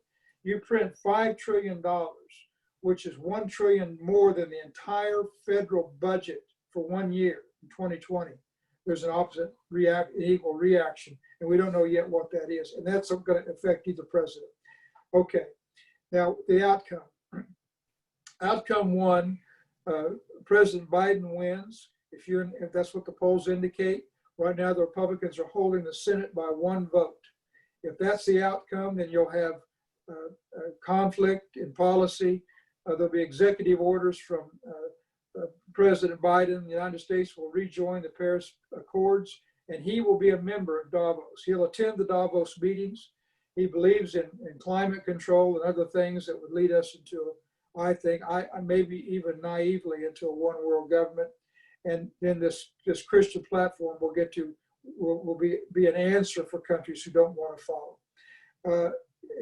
The next scenario is the president wins, Vice President Biden wins, and they sweep the United States Senate. In that case, things will accelerate quickly. The Democrats will stack the courts. They'll add members to the Supreme Court so they can get their policies through. They will make Puerto Rico and the District of Columbia states, which allows them to capture 4 senators and then hold the Senate through the next 2 or 3 election cycles. They will probably open the borders more open than they are now, allow immigrants to vote, legal or illegal, and the system will become burdened with need for social services. Now, what they will do, they'll be in a deficit mode for at least the first 2 years of the Biden administration, which exacerbates these problems. There's a chance that President Trump could win and hold the Senate.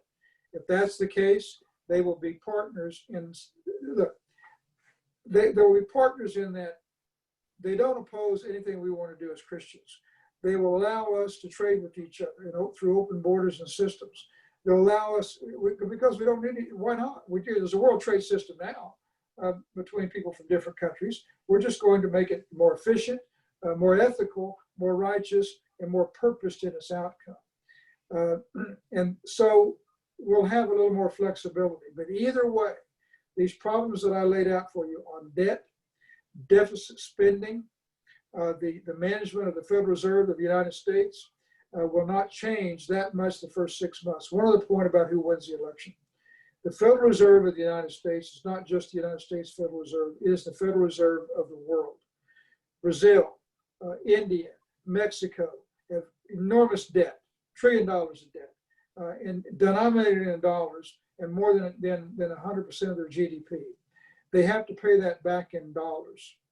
The Democratic administration will borrow more money and challenge the Milton Friedman chart that I put together for you, saying that there's a point where you can't keep interest rates from rising without the currency collapsing. And when the interest rates rise, those countries are going to be very burdened. And they're going to need our Christian platform a lot more individually than they do now. In a Republican administration, the Federal Reserve will be managed differently for the world. There's sensitivity to the needs of other countries and their debts. And those are the different outcomes based upon who's elected president. I don't know any more to tell you about who it's going to be other than Joe Biden leads in the polls. I think the last debates were not good. I believe in debates. You can have raucous debates and challenge each other, but you should be respectful of each other. The decorum should be such that people can listen and actually learn something, and not much was learned from that. And the loss for that was the American people, but I didn't want you to ask. That's my answer to what will happen based upon who wins the next election. Wow. Okay, so one of our other questions from Barbados, excellent presentation. My question is that if some of our church leaders are not willing to join as economic entities, but the congregation want to take part in this new paradigm of unity, where do such persons start? Can such persons still register and pay the $200 US? Of course. And you know, there will be some pastors who resist. I'll tell you though what we found. It's a little longer answer than you might be expecting. There are 300,000 churches in the United States. 100,000 of them are liberal. They're not even sure that Jesus Christ is the only way to heaven. 100,000 are by self-declaration are passive. They call themselves shepherds. Their purpose is to shepherd their flock. They don't get involved in politics. They don't stand on the issues, and that's their call. That's up to them to say. And then there are 100,000 pastors, or what we call conservative engaged pastors, who believe that implementing biblical principles in government, business, and society is what God intended, and they are active with us. Okay, but here's the reason I tell you those three. So I've had those conflicts in the past, particularly like I ran Pat Robertson's campaign for president in 1988, and about a third didn't want him to run, and about a third said, I won't help you, and a third did. And we never could reconcile that. But here's what's happened on this initiative. We launched in the United States a sister group called the National Federation of Christian Businesses, .us. And we may put that into other countries. It could be whatever your country is. But its purpose is to defend against bad laws that tell Christians how to operate in the marketplace against their religious beliefs. And when the church pastor didn't want to be involved, and a businessman or woman stood up in the congregation and said, well, look, this is my livelihood. This is what I do in our community. This is how I contribute to the local charities and to the band and to the United Way, or to that's how I contribute to the church. It's how I make a living. Meet me in the back of the church and let's talk about this. And we've got an overwhelming response. And the pastor who was resistant said, he changed. He said, you know, I didn't realize this is part of everyday life of my church, is how my members make a living. How are they going to survive now and in this situation? I should be, as a shepherd, helping them determine how they're going to survive economically. And they've been warming up to it. And so even the ones that didn't want to be involved have found this. They found that it's not controversial, that it is something that nobody's opposed to somebody making a living and getting a fair day's wage for a fair day's work. There's no reason, nobody's opposed to it. And so you stand up and ask to do it. You talk to the other people around you, and everybody goes, well, sure, how can I help you? And a lot of people work for people in the church, or they work for a business, and they want their business to survive because they want a job. And the pastor's starting to understand that this is part of what he does as a shepherd. If for any other reason, and we haven't, so quite frankly, we haven't had a pastor say no yet. Now, the liberal pastors, you know, they're not into the Old Testament anyway, but even some of them are saying, you know, look, what can we do to help? Because we realize that the people in our church are suffering. So I think you're going to find they won't. But let's say they did. Well, just organize it yourself. or just organize it in the back and call it what it is. I don't have to do this in the name of the church. Your unit doesn't have to be the church. There's no money required from the church. I don't need to acquire the list. It's only, I don't want to know who it is. It's up, we'll show you how to do it so you can do it yourself, and do it among your own businesses and people in the church. I suggest you're going to want to be part of this network, because what's coming is going to need, we're going to need each other to get through this. Just sharing some comments we have here. Excellent and relevant presentation. Everything presented in today's presentation is my vision. We have a couple more questions. So the next question is, where and what date will the conference take place for the World Council? I'm sorry, I didn't understand. When and what? Where and what date will the conference? Well, you froze now. When will the conference be held? Yes, the World Council. Also, you mentioned. When will it be held? Is that the question? Yes. You know, we're looking at dates around the 20th, 21st, 22nd, 23rd of November. It'll be virtual. It won't be a physical. It'll be a Zoom conference. And anybody who has an interest from a government in being involved in that, also just tell you, Jennifer, or the ambassador, and we'll plug them in, because we've got about 7 nation states that where we're talking to the president or a member of the cabinet that talks to the president. In other words, top officials, and that's probably enough. But we need, you know, we hope we get to all 173 nations that are rejected by Davos. You know, at Davos, you've got to have a certain size economy to get in. To be a corporate member, you have to have like 500 million in revenue. To attend, it costs $19,500 just as a registration fee. They don't want small business. They don't want small countries. And they don't want countries necessarily working together against socialism. We're going to show them how powerful all of us together as small countries can be. And so anyway, those are the 3 days, sometime before the 25th of November. We'll know here by the middle of October. And then I'll work through you, Jennifer, and your organization to tell them about it. Thank you. Pastor Army, I just wanted to pose a question to Mark Nuttall. We know currently the policies and the programs that are currently in effect in governments across the world, specifically here in the Caribbean, where their current policies, there's a disparity and there's a gap between the macro environment, what's happening now, there's employment affecting education, affecting employment, income that's happening right now. It's socio-economic impact of what governments are facing, what ministers of governments are facing, what CEOs are facing.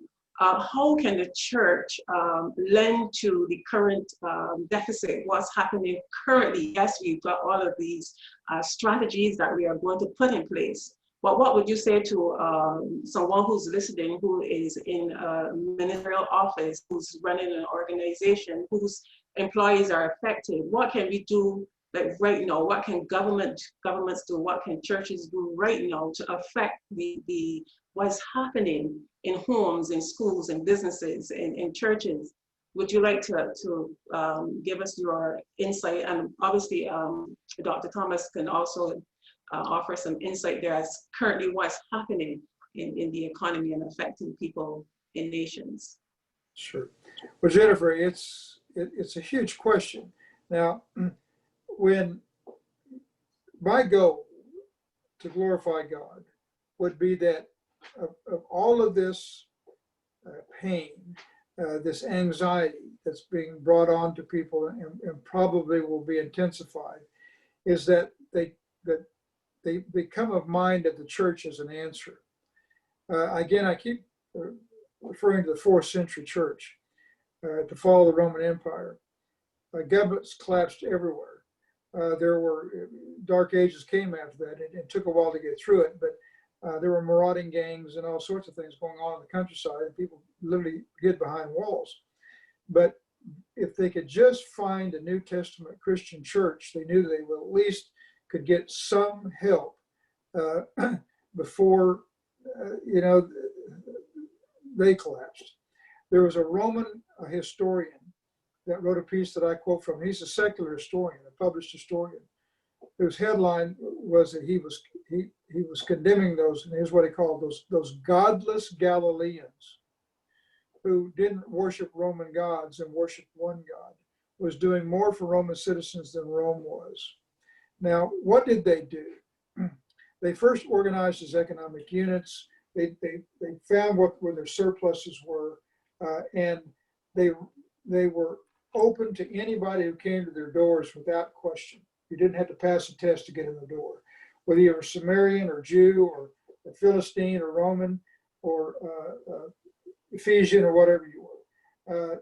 You became part of their family for an evening or two, and by that reflection of Christ, just in love, it was one of the greatest times of evangelical advancement in the history of the church.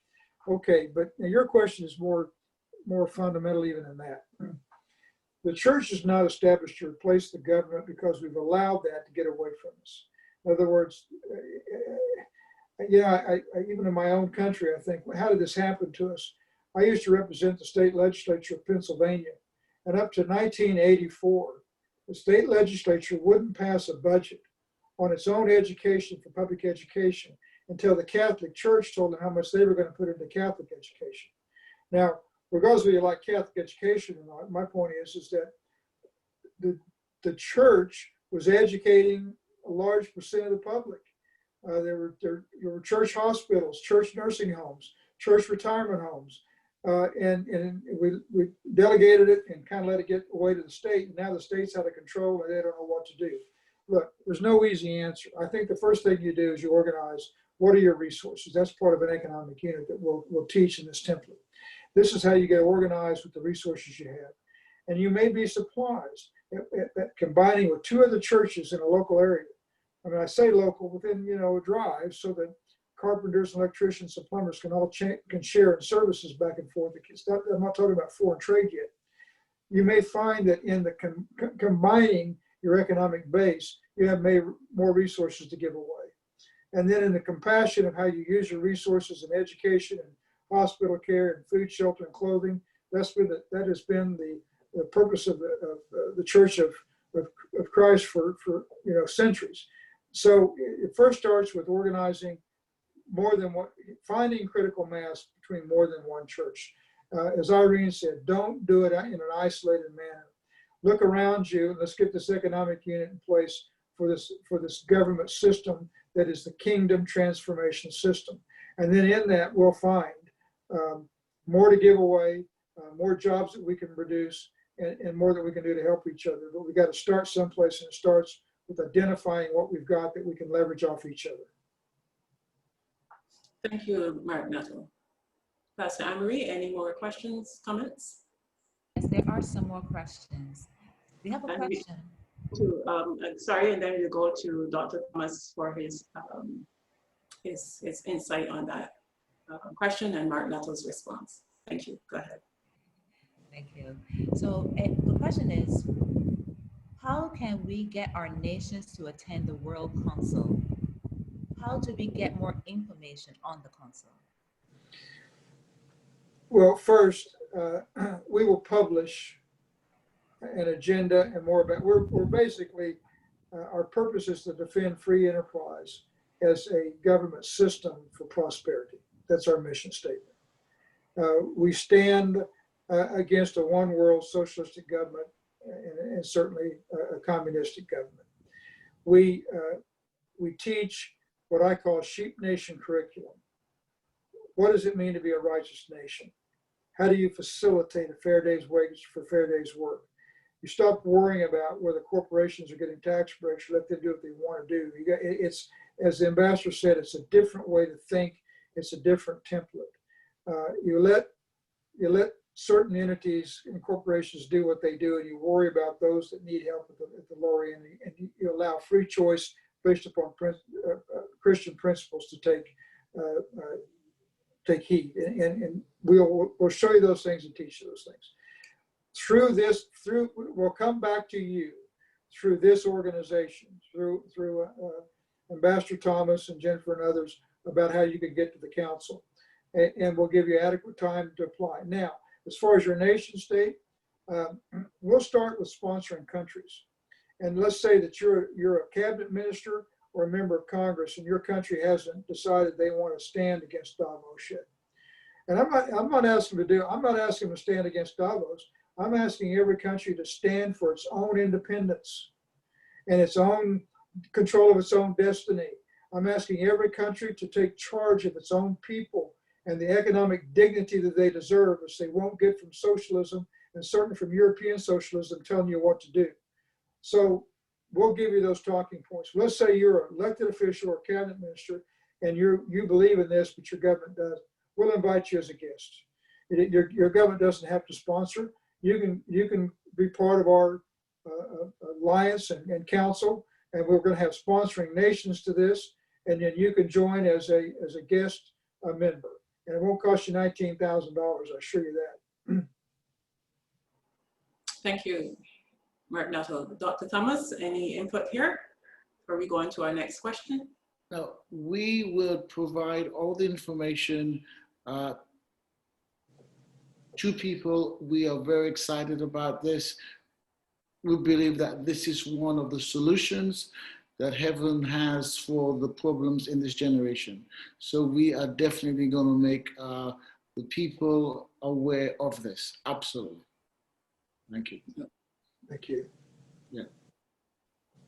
Pastor Amory? Yes, thank you. Our next question, what are some of the flaws that you can see in the current Federal Reserve that you hope this organization will address? What are some of the problems in the current Federal Reserve? Yes. What are some of the flaws that you think this organization will address? Well, number one, transparency. You'll know exactly what our gross reserves are. You'll know exactly what our unit prices are. You don't know that now in the Federal Reserve. I believe that there are several things that we'll teach when we have more time together, but there are 5 basic tenets of a Christian nation. Number 1, rule of law. Number 2, due process. Number 3, independent courts.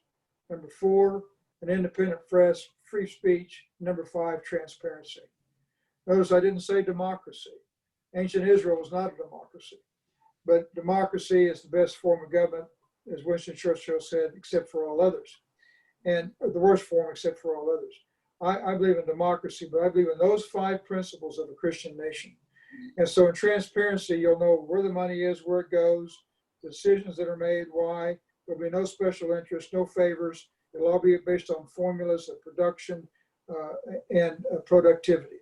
That's number 1. Number 2, the Federal Reserve should not be an instrument of the legislature. In other words, the legislature should pass laws that are fair and equitable. But when when the legislature borrows money they don't have, the Federal Reserve should say, well, we're not going to just print money so you can have it. I mean, you should stand on principles and guidelines of economic principles. And when I have the advice, when I'm asked to give advice to senators and congressmen in the United States, I say, don't cover for the deficits. These deficits are obscene. Our debt is out of control.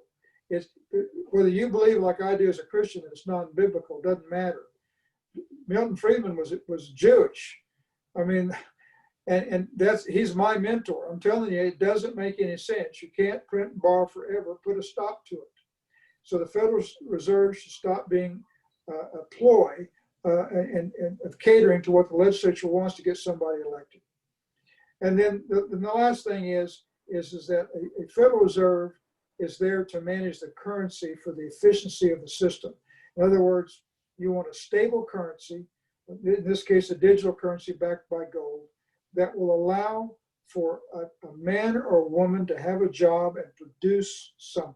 It might just be the labor of their hands, but it is paid a fair day's wage, and you manage that currency so they can use it to support their family, to make the decisions that God wanted them to make, to be obedient to Him.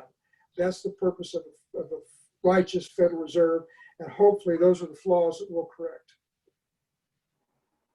Oh.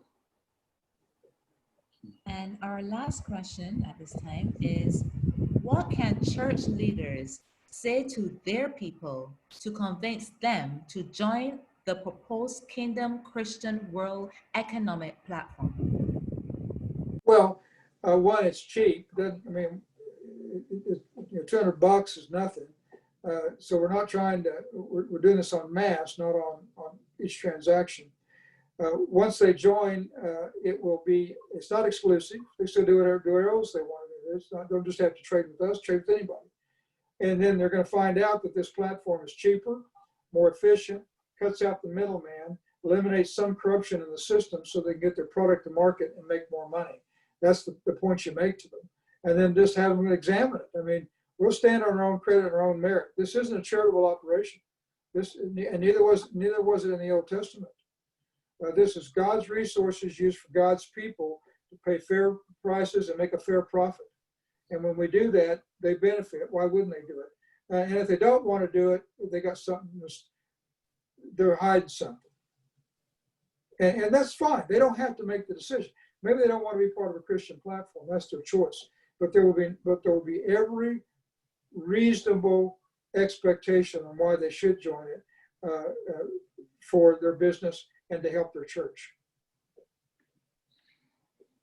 Thank you, Mark Nuttall. Definitely at the top of the past Zoom conference we had, you said unprecedented times required governments to take unprecedented actions, resulting in unprecedented circumstances for now and in the future. And you definitely laid out what we need to do now, and that will affect the future.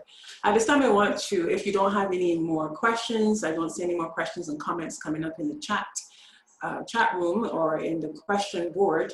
But I believe we still have about 8 minutes into the conference. So if there are any final questions that you want to pose to Mark Nuttall or Dr. Thomas, please feel free at this time. But I want to go back to Dr. Thomas and so that he can give his input as we wrap up this installment, this presentation. Okay, thank you, Jenny. What is leadership? I define leadership as using influence to work with people and through people to accomplish a vision. And leaders create the future.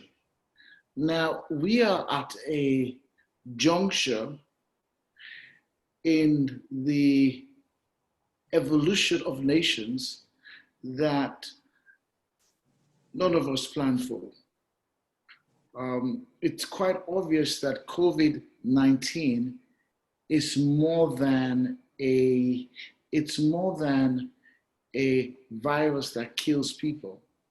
It's an economic virus. For me, it's more of an economic virus. And the response to COVID and the use of COVID to further all types of agendas is actually mind-blowing. So we are in unprecedented times. And one of the things that I see from the word is that now God's systems never change, but man's systems do change. What do I mean? Systems of supply change. So if you look at Elijah, when there was a famine, he was led to the brook of Cherith. And there was a system, think of it as a system, that supplied him. Then the system expired because it was a man-made system, even though it was an inspired system. It was an inspired system, but it was not an eternal system. It was an inspired system. And the system expired. And a new system had to be created, which was the widow of Zarephath. I believe that the greatest challenge is going to be the fact that we're at a stage where new systems of supply, new systems of financing, new systems are going to be needed. Now, those who don't change with the change will become fossils. Those who don't change with the change will actually suffer. It's very clear to me as you look at what's happening globally. And but I believe God's given us an opportunity. I don't think we need to be fearful. There's no need to be. There's no need to be fearful, but we need to be innovative. We need to think outside of the box, and we need to quickly perceive what this new system is. It is my conviction that part of this new system is men of God intentionally turning their churches into more than spiritual units, but economic units. I think it's very, very important for the times that we are in, and it's going to require an actual paradigm change, because the system is like Elijah needed a paradigm change. It's a completely different system supplied him in the book of Sheriff. Completely different system was required with the widow at Zarephath. So one of the things I've realized in life is that systems that God creates for our supply are not eternal. They can change, and you need to sense when the season changes. Now, what I realize, if the season changes and you cling to the old system, you suffer and you pay a heavy price. And I believe we have an opportunity to move to a new system, of our churches become economic units, of Christians in politics developing a Christian worldview of free enterprise, and understanding what it means, understanding what a Christian economic philosophy is, and leading their nations in that way. So that's my thoughts. It's been a great conference. Now the videos would be available on our website very soon.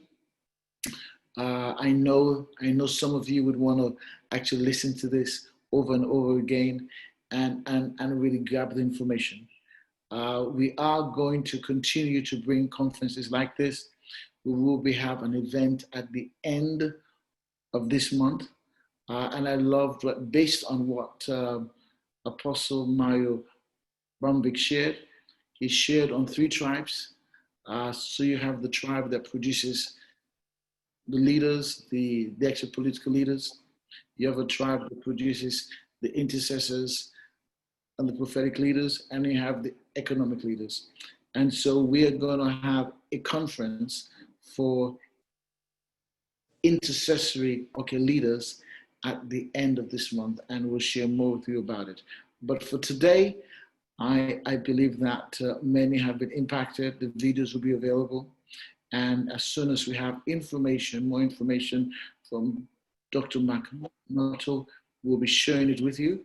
And I believe that the idea that heaven has given him is one of the major ways that God wants to bring a new supply to the church in the days that we live in. So those are my final words. Dr. Mark, I'm sure you will have some final words as well. So over to you. Well, thank you, Ambassador. I just want to tell you how much I appreciate the opportunity to discuss this with you. Number one, we'll do this together. There'll be things that we determine together. We'll get through this together, just like the 4th century Christians. And I'm honored to be here. I'm enthused and inspired that you've even put this panelist conference on. So I'm very grateful. I look forward to meeting you in person someday, continuing our relationship, and I will be getting information. But thank you from the bottom of my heart. Thank you. It's a pleasure. It's a pleasure. Well, over to you, Jenny, as you close. Thank you very much, Martin Nuttall, for that extensive presentation. I'm not into economics and some things went over my head, but as Dr. Thomas said, I'm going to be watching this video again to capture some of those things that I might have. And like Dr. Thomas, look forward to meeting you in the near future. I noticed there are some questions that are still coming through, but what we are going to do is aim to answer those questions and send them to you. I can see like Al Miller and Janky, I hope I have that name correct. Definitely you can watch back the video and get the definition of what leadership is, because he wanted you to, and that individual wanted you to repeat the definition of leadership. But once we pose that question, unless you want to do that, Dr. Thomas. I can Sure, do go it. ahead. I define leadership as the use of influence to work with people and through people to accomplish a vision. That's one definition. That's. Now, I can say it another way. I define leadership as using influence to work with people and through people to create a future you desire. Because leaders create futures. Bad leaders create bad futures. But you live in a world that was created by yesterday's leaders. Leaders create the future. They create the future. If they're bad leaders, they create a bad future. If they're good leaders, they create a good future. So they're creators of the future with people and through people. And that's what leadership, that's my definition of leadership. Yeah. Great, thank you. Amy, do you want to give our chat room, because they're not asking questions, but they're closing out with some comments. So would you like to just read a couple of those comments as we close this conference today? Yes, we have some of the comments. Actually, we have one question in the mix, actually.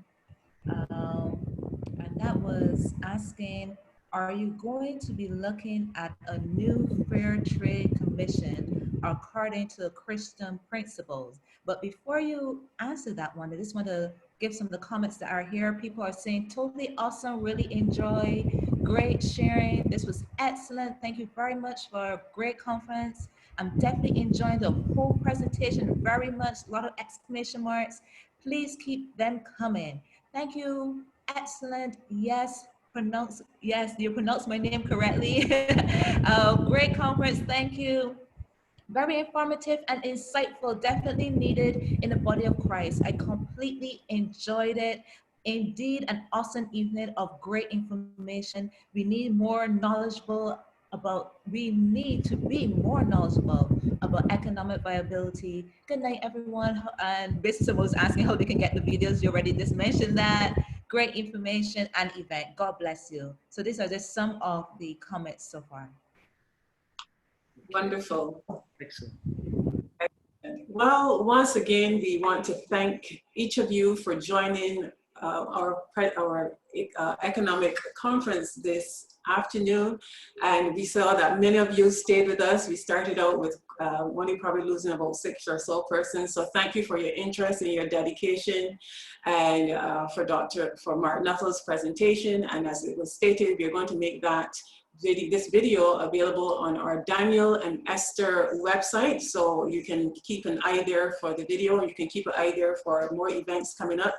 Dr. Thomas mentioned one with respect to prayer. You can keep your eye on that event page for that date. And we look forward to seeing you as we host more of these conferences. We know that you are really enjoying them, and we're going to keep them coming. So we want to thank each of you for being here this evening. We look forward to seeing you again. Thank you, Martin Nuttall, for your informative presentation, insightful. Thank you for your guest. Maria, I believe that was the first name. If you can correct me if I'm wrong, but thank you for her presentation. We want to thank Pastor Anne-Marie Eversty for managing the chat room and the questions. And I want to mention Pastor Deirdre Dicott, she was our technical person helping us coordinate behind the scenes. Awesome job, Pastor Deirdre Dicott, for keeping us effective here in the presentations that were being made. So once again, we look forward to seeing you, you seeing us, because we can't see you, but definitely know that you've been there. And thank you very much for joining us. And we will see you again soon. God bless you as you go and make a difference in the world, in your organizations, in your nations, in your companies, with this information that has been provided to you. You know, God is indeed gracious, and He's given us information that we can use to make an impact and make a difference in our homes, in our communities, in our nations, and around the world. So thank you for joining us, and we'll see you next time on the CILC's Zoom conference. Goodbye, everyone.